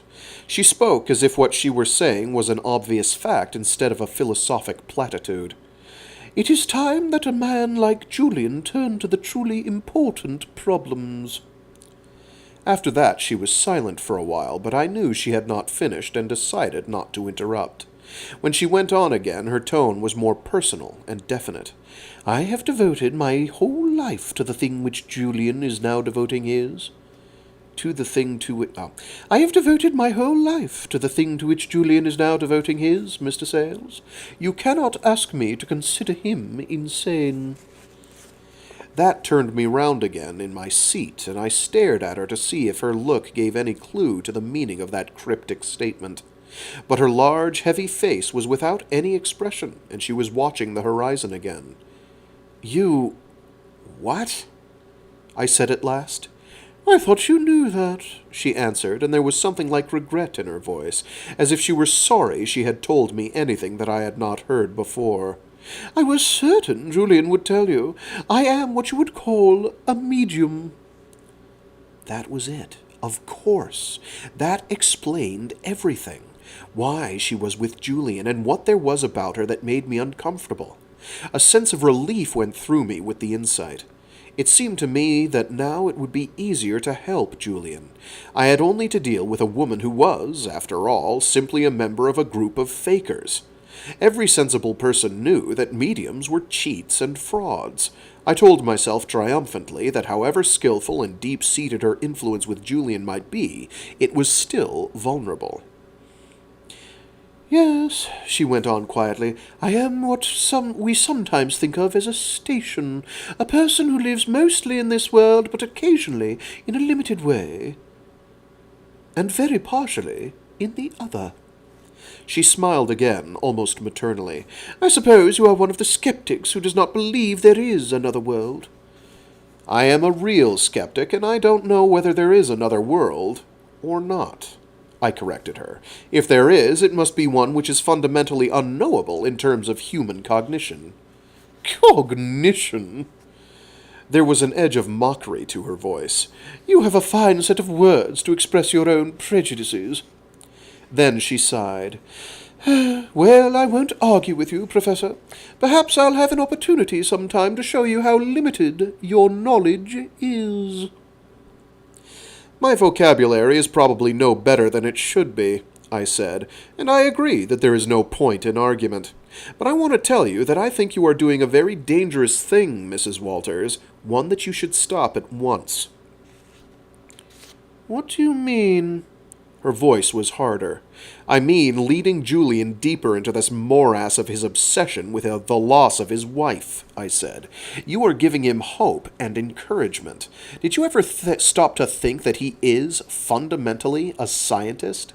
That this pseudo-truth you are giving him will be at war with the whole pattern of his mind, even if he seems consciously to welcome it? That you will ultimately produce a breakdown there, if it hasn't happened already? She stood up abruptly. You are insulting, she said scornfully. Insulting and ignorant. Julian would have had a breakdown, as you put it, if he had not found me. I gave him the hope he needed to go on living, which is more than your wonderful science did for him.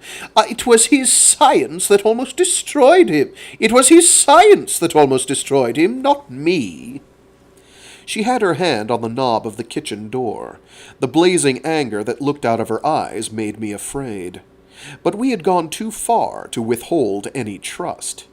Very altruistic of you, I remarked, looking her full in the face. All of Julian's friends ought to be deeply grateful to you, Mrs. Walters. I wonder how you have been able to afford this generosity of yours. My meaning did not escape her. I watched the barbs sink in and saw that she smarted under it, but I had expected it to produce an instantaneous retort that would show her in the true colors of the game she was playing. Instead, she was silent. She gave me a slow glance of smoldering anger and contempt, turned on her heel, and went through the door without a backward glance. She did not even slam it behind her, but closed it quietly and firmly. I was left to stand there and inspect its panels, bleached by the sun and weathered to a neutral silver gray.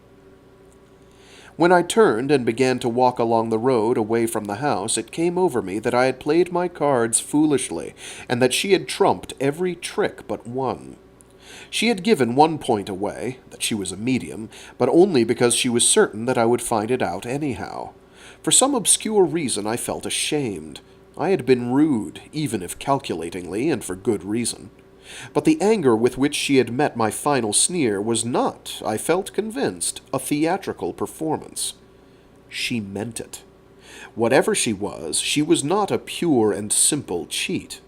Much as I wanted to discount her, I had to admit to myself that when she spoke of her calling, she had sounded genuine, in spite of her magniloquent words. And though I was convinced that mediums were never genuine, the deception in this case plainly included herself as well. She believed in her own power. That fact made me pause in my thinking. I wondered whether I was competent to form such a judgment. Everything I had ever heard about mediums had convinced me that 9 out of 10 of them were charlatans. The 10th was a victim of self-delusion. If you were willing to admit that clairvoyance and telepathy were possible, the results which that 10th psychic... I got lost in the sauce. The 10th... Everything I had ever heard about mediums had convinced me that 9 out of 10 of them were charlatans. The 10th was a victim of self-delusion. If you were willing to admit that clairvoyance and telepathy were possible, the results which that 10th psychic could sometimes obtain were explicable in terms of those powers.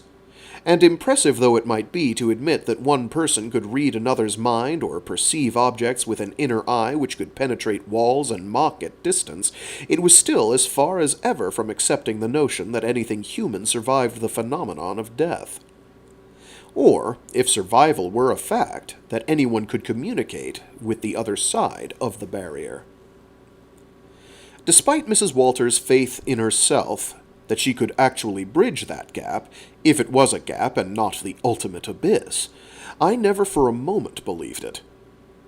I do not believe it now, though it is less easy to dismiss the hypothesis.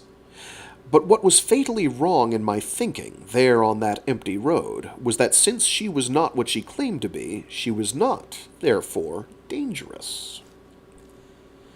It should have occurred to me that, even in despair, Julian would be a hard man to fool, and that Mrs. Walters must have shown him evidence of something more important than occasional flashes of telepathy.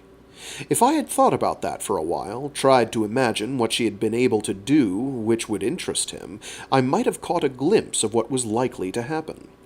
Instead, the problem presented itself to me in a completely irrelevant light, the question of what I ought to do about Julian. The answer was certainly not obvious.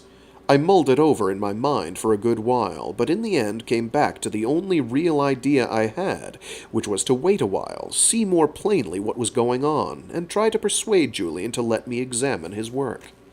Once I reached that point, I counted on being able to see the flaw in it, the reason why it wouldn't do what he claimed. I never doubted that such a flaw existed. Perhaps I might be able to break him of his delusion at once, but if not, the entering wedge would have been driven. He had suggested that he'd achieved some partial success. How partial they both were, I thought, Julian with his invention, Mrs. Walters with her contact in the other world. Very well, then. I would persuade Julian to demonstrate to me how far he had got. He would have to talk to me as one scientist to another. That in itself would help. He would be reminded of his own innate standards and see that he was being false to them. The plan was naive, of course. I see that now. But it might have worked. Even now, I can't say positively that it wouldn't have done what I hoped. But there was never an opportunity to test it. And when Julian unwittingly gave us a demonstration there is no of there. And when Julian unwittingly gave us a demonstration what he had accomplished, I did not know it for what it was.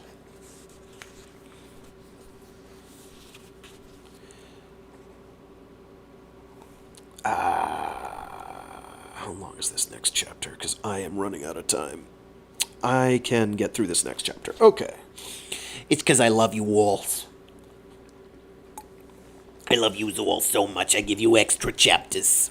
Oh, let me get rid of this bot real quick. There we go. Okay. Chapter 11. That proof did not come till later in an endless day.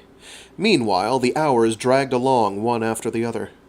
By noon, the weather had grown sultry, and the bank of clouds across the bay was higher and darker.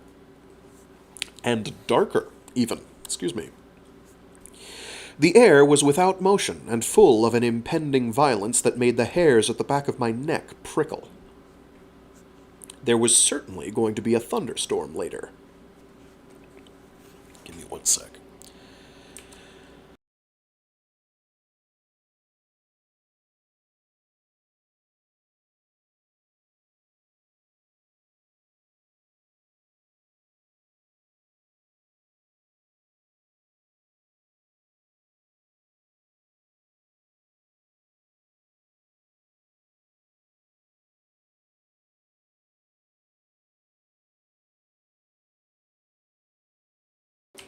Sorry about that. Diaphragm was not cooperating. I'll just take the chapter from the top. Chapter 11. That proof did not come till later in an endless day. Meanwhile, the hours dragged along one after the other. By noon, the weather had grown sultry, and the bank of clouds across the bay was higher and darker. The air was without motion, and full of an impending violence that made the hairs at the back of my neck prickle. There was certainly going to be a thunderstorm later. By the time I had finished thinking out what I was going to do, it was almost noon, and I turned my steps back along the road to the house. As I walked toward it, the sun-heated air from the road made its image waver and tremble before me. It stood up at the end of the point, almost as naked as a lighthouse. There were no trees around it, and the three cubes in its composition, barn, ell, and house, were related to each other as arbitrarily as boulders on a beach. Lunch, like breakfast, was in the kitchen. Apparently it had not seemed worthwhile to Julian and Mrs. Walters to clean out the junk— Oh, is that Mrs. Marcy?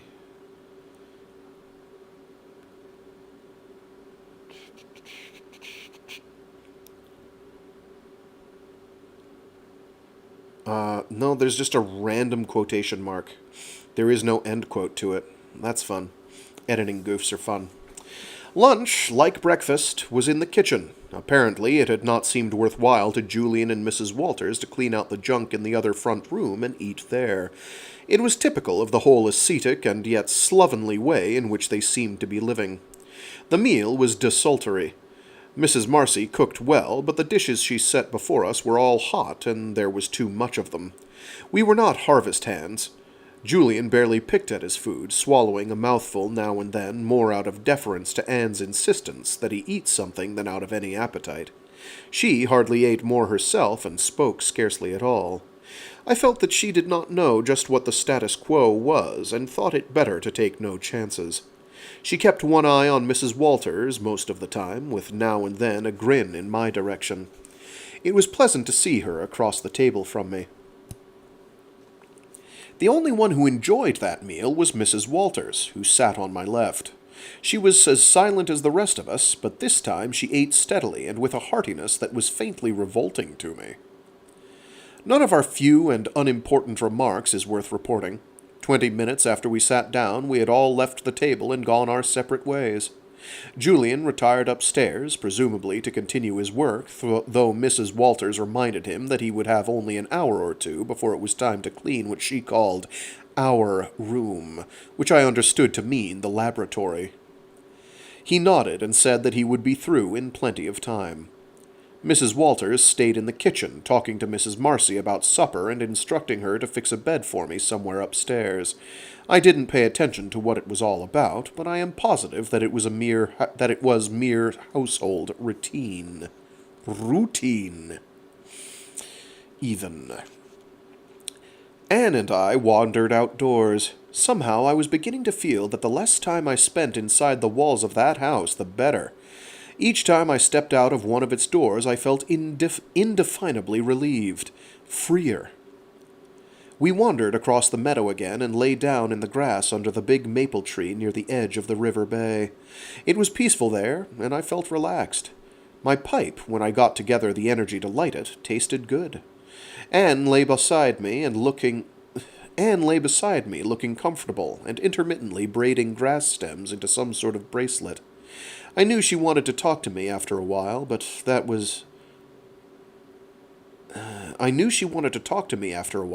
she was waiting, as I was, for the heavy mood of lunch to lift. "Well," she said finally, "what do you think of our happy home, God bless it?" "I don't like it." "Were you shocked by Uncle Julian? He looked so old and sick to me." "Yes," I said, "and I've been wondering whether to tell you what he had to say. Maybe I'm doing you a rotten trick, Anne, but I think you'd better know about it." And I told her what he was doing. She listened to me without interrupting once. The only way I could judge the effect of what I was saying lay in observing the steady drain of the color out of her face. "He's really sick, then," she said when I finished speaking. "In his mind, too." "I'm afraid so." "And where does she come into all this? Or didn't he tell you that?" "No, but she did. We sat on the back steps and had a chat." I told her about that, too. "So that's it," she said, still weaving the stems of grass together. "What do you think we ought to do?" "In a minute," I said. "Meantime, there's one more thing. Mrs. Marcy came in after I'd talked to Julian. She chattered away for 20 minutes or so, and she told me something odd." I was conscious that my voice gave away some of the disquietude which the remembrance of that bustling little woman brought me. "Don't tell me," Anne said, rolling over and sitting up in the grass, "that there's something queer about Elora, too. Elora, isn't that a sweet name? She must have been adorable 10 or 12 years ago." Her voice sounded as if that was almost before the dawn of recorded time. "Ages ago," I agreed dryly. "The point that seems odd to me is that Julian and Mrs. Walters keep the thing covered when Mrs. Marcy's in the room, or so she says." Anne frowned thoughtfully and thrust a stem of grass between teeth that were white in her brown face. She sat so long without answering that I almost forgot what I had said in watching the leaf shadows brush to and fro across her forehead. Then she shook her head. "They're both taking no chances on letting the great secret escape them, Dick. But I don't see anything curious about covering the things up. But I don't see anything curious about covering the thing up. If only to keep the dust off sweeping off whatever it is." "Well," I said slowly, "maybe there isn't. Maybe it's just my imagination working overtime. There's something about this place that makes you do more wondering than thinking, anyhow. But if I were making a complicated piece of electrical machinery, I don't think I'd bother to shroud it oh, God. I don't know, my brain is not reading well. I apologize.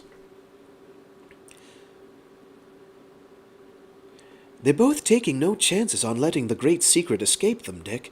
But I don't see anything curious about covering the thing up, if only to keep the dust of sweeping off whatever it is." "Well," I said slowly, "maybe there isn't. Maybe it's just my imagination working overtime. There's something about this place that makes you do more wondering than thinking, anyhow. But if I were making a complicated piece of electrical machinery, I don't think I'd bother to shroud it over so even a Maine farmer's wife couldn't look at it. It's a stupid sort of precaution. A bit of dust wouldn't matter enough to go to all that trouble, and Mrs. Marcy couldn't grasp the least thing about it by looking at it. And Mrs. Walters is right there, she says, all the time she's sweeping." "Yes," Anne agreed without conviction. "Maybe they're afraid it would scare her." If there were any truth at all in the superstition that coming events are foreshadowed, then was the moment for it to have been revealed. But I heard those casual words of Anne's with no reaction, no feeling of prescience. I laughed, and I should like to be able to call back that laughter now, without bothering to retort. The idea was so simple that it could not be true. Only later, when I saw the figures which are now nothing but puddled lumps of melted wire, did I think of Anne's remark again.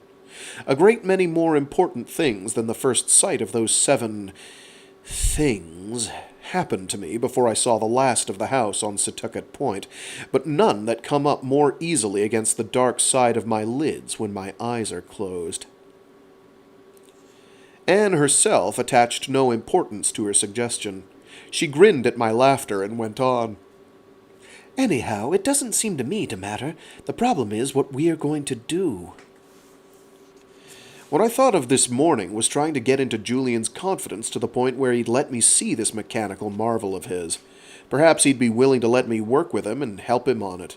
I once had a laboratory job under him, you know. Little by little, I might be able to prove to him that the thing won't and can't work, all the time pretending to believe in it myself. It was Anne's turn to laugh. "Boring from within.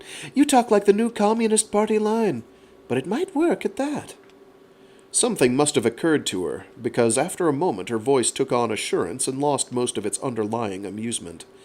"You've got something there, I think. It's the best suggestion I can think of, provided you have the time." "I've got 10 free days."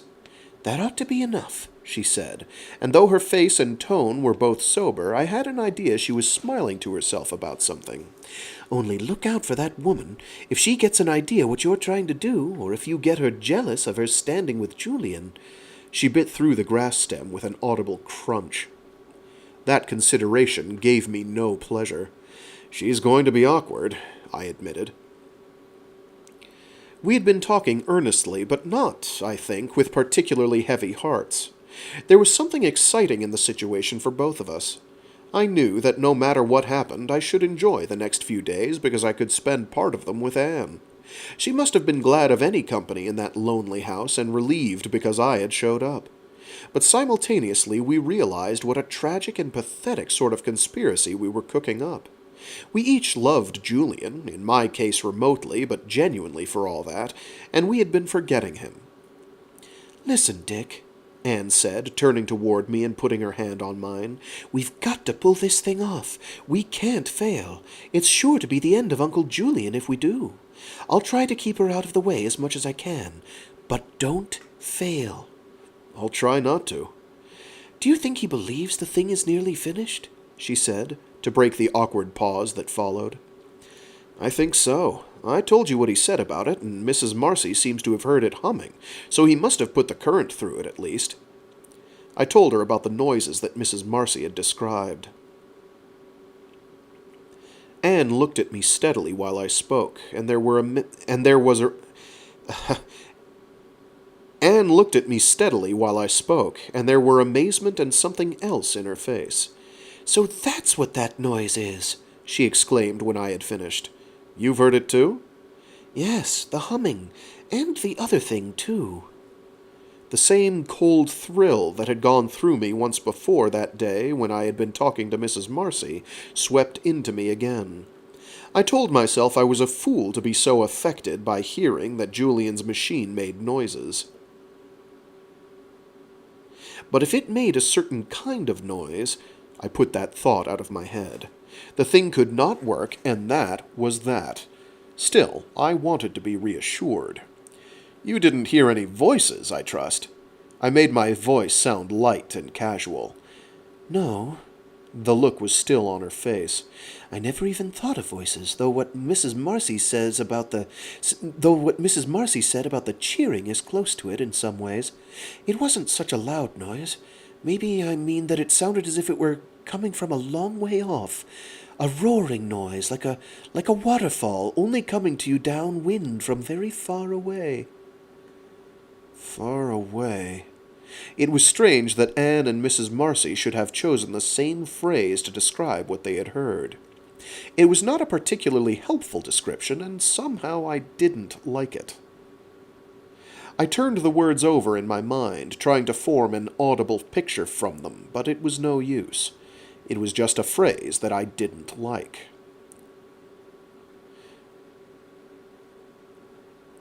Any sort of electric circuit with tubes and a speaker in it can be made to give off a noise, as Miss Marcy said, like a shortwave radio that's not tuned to any particular station.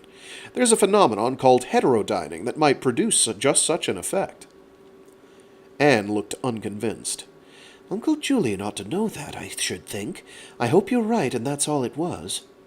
She looked away and said, very quietly, "All I can tell you is that it wasn't a pleasant sound."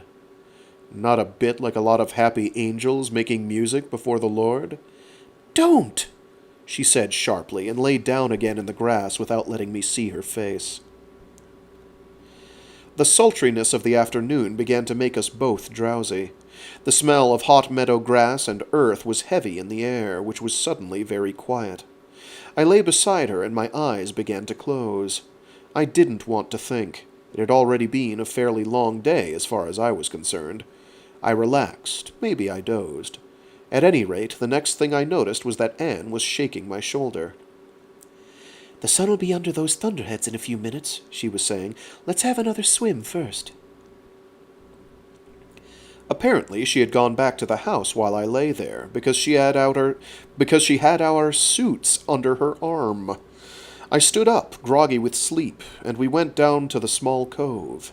Anne was right about I can't flip pages good. Anne was right about the approaching storm. The clouds were towering high over the far shore of the bay and looked swollen and black. I left my clothes rolled up in a tight bundle and stuffed under the thickest willow I could find. Anne was waiting for me on the sand. She looked minutely small under the great loom of the clouds beyond her. We waded out together. After the moist heat of the meadow, the river felt sharply cold and clean. I was wide awake at once, with that heightened perception of everything round me which lets me know how seldom it is that I am altogether alive. The water, I noticed, was the color of amber, and Anne's long legs below its surface were turned to gold. After a time I stopped swimming and dived to find out if I could reach the bottom.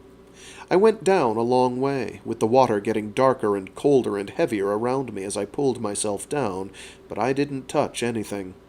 Evidently the bay was deeper than the configuration of the shore suggested. Deep out here," I said, when I got back to the surface. Yes, isn't it a wonderful color? Mrs. Marcy says the sawmills up the river dump sawdust into it, and that's what makes it look like liquid amber. Thanks for the quick casual reminder that this was before we had the EPA. Oh, I don't think it's just sawdust that's in the water there, guys. Oh boy. We swam on toward the approaching storm. Lifting my head to look at the far shore, I saw the edge of the cloud shadow racing across the river to meet us. There was something tremendous in its coming, soundless and swift as an avalanche, and, for a moment, I had an impulse to flail my way back to shore before it could sweep over me. But it was moving with the speed of an express train. By mutual consent, we stopped swimming and watched the edge of the darkness bear down on us. "Oh, here it comes!" Anne exclaimed like a little girl, and plunged under the surface as if to escape its impact. When she came up, the shadow was far over us, and striding across the 1/4 mile of water to the point. We turned and followed it. Now, with the sun covered, the water felt colder. Once in a while we stopped to look up at the towering blackness of the clouds over us. Thunder was muttering along the ridge across the river, and there was an occasional pale flash of lightning under the fringes of the clouds. At last we saw the rain, silver-gray and opaque as a wall, sweep down the shoulder of the valley, obliterate the roofs and streets of Barsham Harbor, and charge out across the river. Puffs of wind struck the water ahead and around us, and suddenly we were swimming through a crepe of ripples. "We're going to get caught in the rain!" Anne shouted to me. Laughter and excitement were in her face. "We better hurry if we don't want to get soaked," I answered, and she grinned again. In 2 minutes, the edge of the squall was hissing in the water round us, slashing the surface of the river with an intensity that made it hard to see the shore toward which we were heading. We swam on, and I heard Anne suddenly singing in exultation. "His chariots of wrath the deep thunderclouds form, and dark is his path on the wings of the storm." I hadn't thought of that hymn for years, but it seemed to belong with the moment. It may seem that I am including a great deal in this narrative which has no real bearing on the story of Julian Blair and the thing that happened in the house on Setauket Point. Perhaps, but I believe that even in a laboratory it is difficult to separate the experiment from the whole nexus in which it is performed, and in life, impossible. My evidence will be more valuable for being presented in its setting, and every detail seems to me important. For instance, as a psychologist, I should have to admit that by the time we reached the shore, I was sufficiently out of breath so the blood was pounding in my ears, and any statement that we heard at such a moment should be discounted because of that simple physiological phenomenon. This time there was no question of drying ourselves on the beach. We put on our shoes and rolled our clothes into tighter bundles. Then we struck off across the meadow toward the house, running not fast but steadily.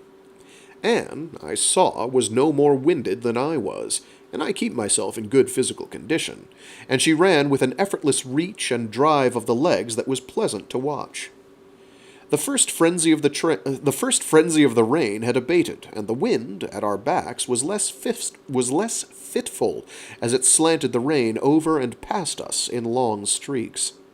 There were still random bursts of thunder, but the heavy artillery of it had subsided. Our shoes made squelching sounds in the soggy grass. It happened as we passed the maple tree under which we had been lying earlier in the afternoon. Between one step and the next, I found myself stopped, as if I had run into a wall or come to the edge of an unexpected cliff and halted instinctively. For a second, I did not understand why I had brought up short, and then I knew. It was the thing Anne and Mrs. Marcy had tried to describe to me.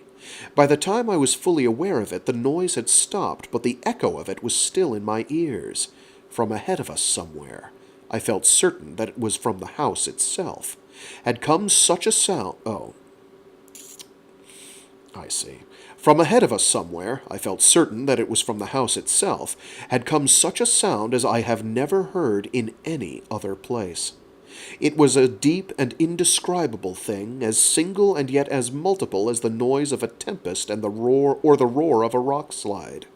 An instant after it had reached us, there was a sharp rush of wind and a stinging splatter of rain across my naked back, so that I checked my stride only momentarily and was running again toward that blurred loom of the house, ahead in the same second, perhaps, that I had paused. I don't know why I separated the sentence out the way I did, but it was wrong.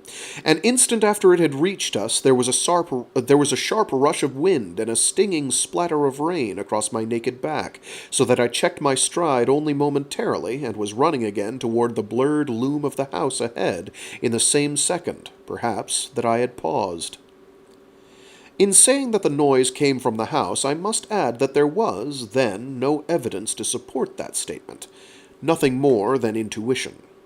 No light flared behind the windows. There was nothing visibly altered in the aspect of the house which was turned toward us. But I knew the sound had come from it, and the echo was in my ears as I ran. So strong was that echo that it made me doubt the evidence of my eyes. The sound that had the timbre of catastrophe in it. That sound... Oh, jeez, I don't know why I'm having so much trouble lately.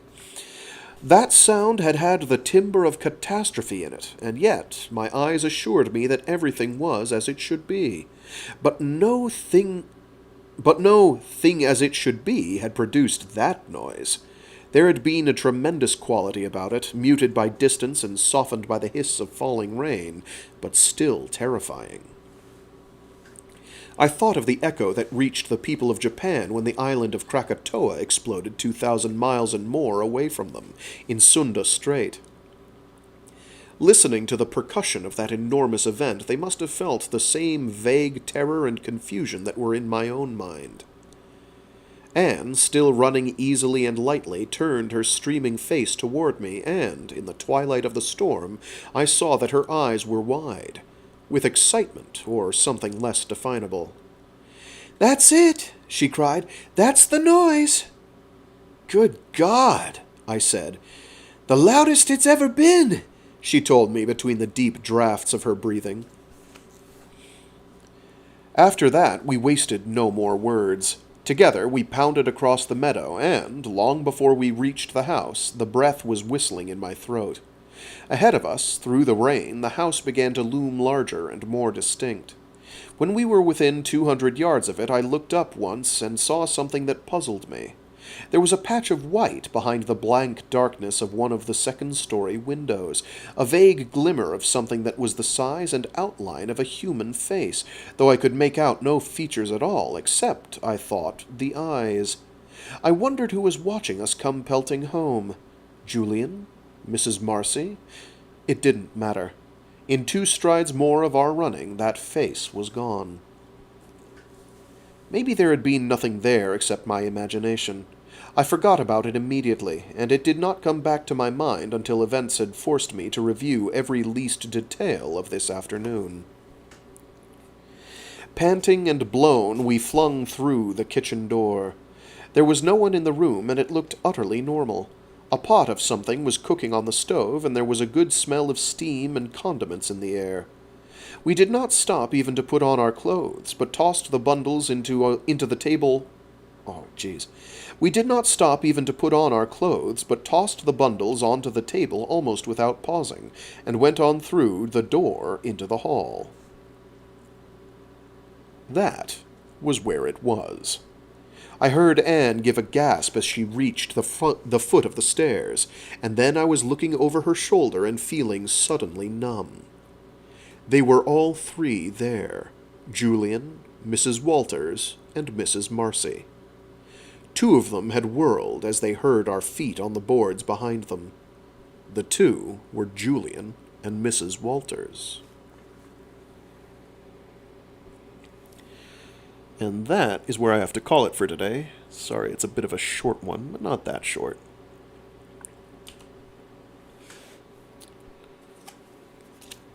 Somewhat foreboding language, methinks. We'll find out more about what's going on next week.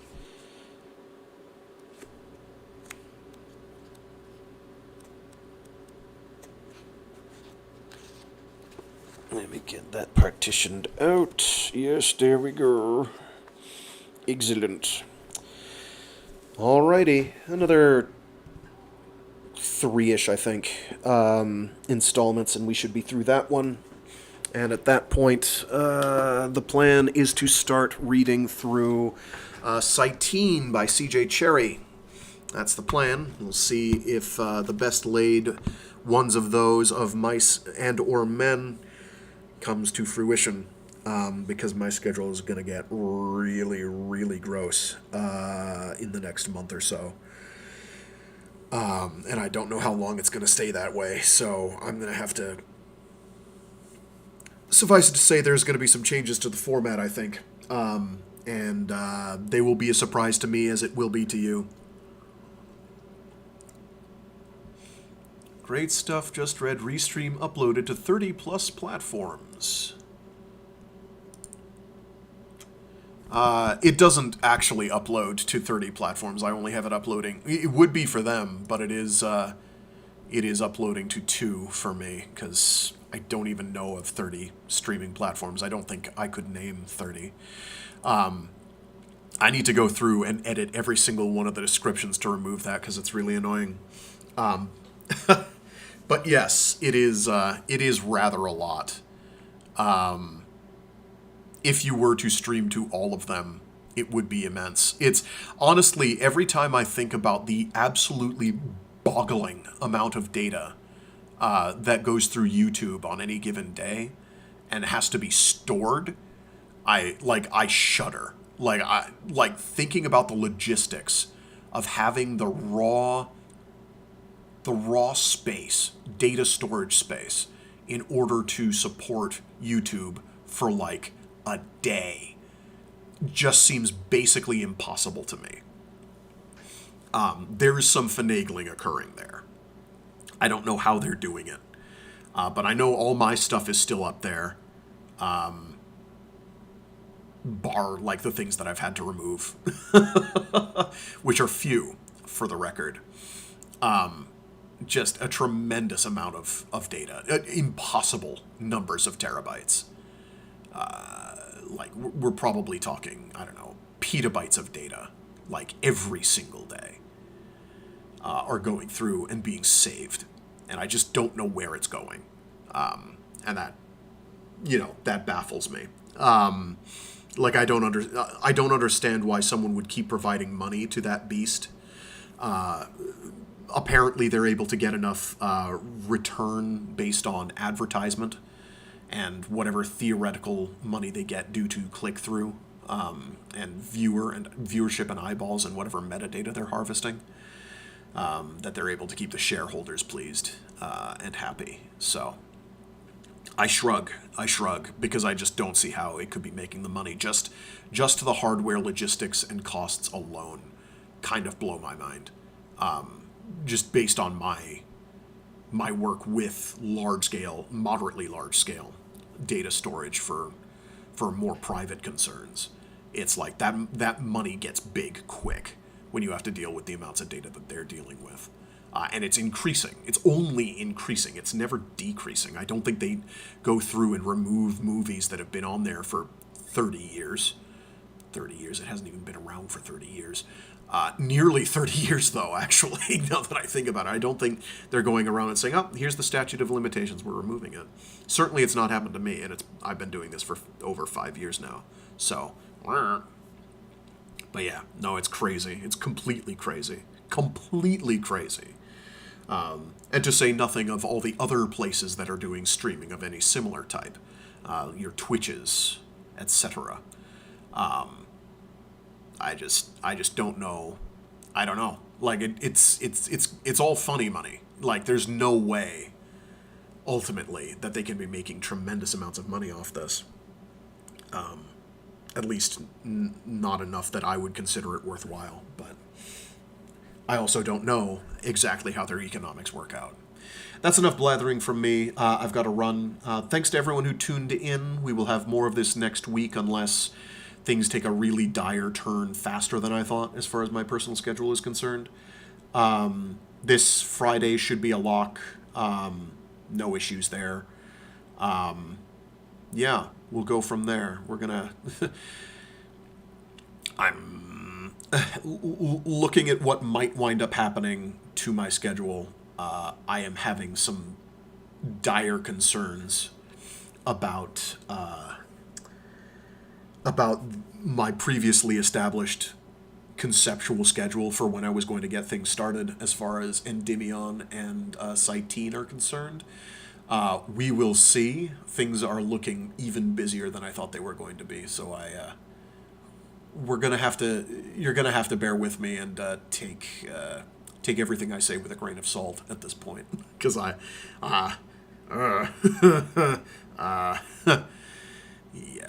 it's gonna be a pretty wild holiday season for me. Whether it remains that way after the holiday season, I don't know. I hope not, but I don't know yet. So we'll find out. But yeah, so this Friday we'll be reading more of The Nightland.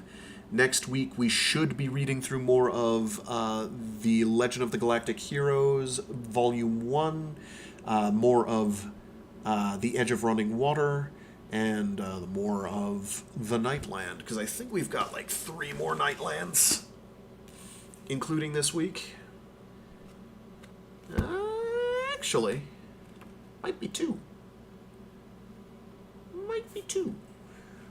Let me see where that chapter ends. 2.5. Yeah, 2-ish. I take it all back. I take everything back. Oh, wait, no, that's where the bookmark is. Oops. Okay, so yeah, more like 3. Okay, very good. That's fine. That is A-okay. Okay. Sehr gut. With that, I'll leave you all to it. Stay safe, stay sane, stay dry or moist as per your preference, or geolocation permit, and be decent to each other. Sorry, my head was all stuffy today. I apologize for that. That throws off my rhythm in big ways. As you probably noticed, the reading on these on this book by William Sloane is not particularly hard. It's fairly easy reading, if I'm honest, but I'm stumbling over it anyway, which is on me, not the book.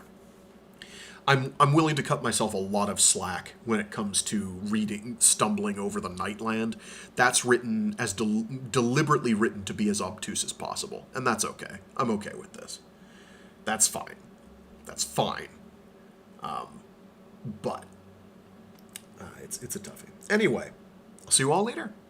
Until next time, this Friday, toodaloo. Oh wait, no, there's one more thing. Somebody had asked me on the Discord about one of the axiomatic installments, which wasn't on there anymore. And I think that one was a relic of when I had gotten hit by a copyright strike because of the background footage I had in there. Still do have, actually. So I've re-uploaded it, and I'm going to see if, and I've added it to the relevant playlists, and I'm going to see if it gets dinged again. If it gets dinged again, I'll edit it so it has no visual background, and that should largely take care of the problem.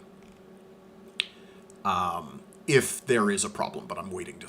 I'm in wait and see, and I just have to keep an eye on my account to make sure there's no dings on it from that. So yeah, if you want to listen to the first 3 stories of Greg Egan's Axiomatic Collection, you can check out the Freeform Friday, episode 7. It is now uploaded, should be in the playlists where they are meant to be. And I think that's it.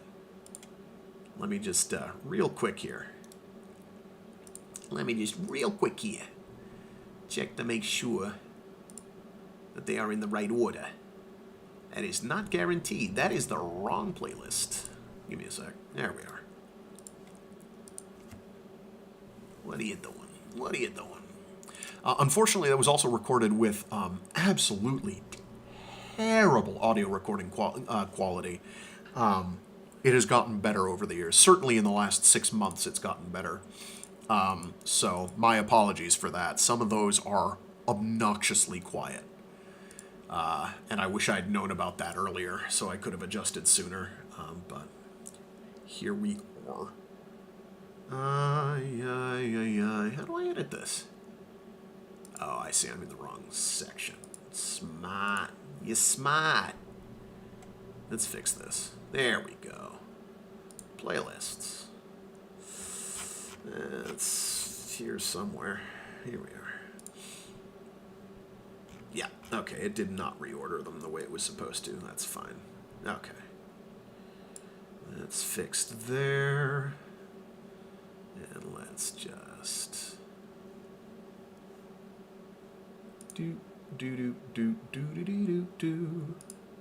We do it live. I just have to find Freeform Fridays playlist. I have no idea where that is. There it is. I found it. It's where it should be. Crazy thought. Oh, that one got ordered correctly. I don't know why the other one didn't. Strange. Anyway, that's done. Those are in their proper place. Excellent. All right, with that, I'm going to run. See you all later. Thanks again for tuning in. It's always appreciated. Again, if there's ever any audio quality, volume, or whatever issues, do not hesitate to tell me. I want these to be at least listenable to someone that isn't me, because I don't want to listen to my voice. Thanks. That's why I don't edit them. Also, it makes it a nice live performance, spur-of-the-moment thing, I guess. I could come up with justifications like that all day, trust me, to cover up the fact that I'm lazy and don't want to edit them, ever. Ever. Anyway, until next time, toodaloo!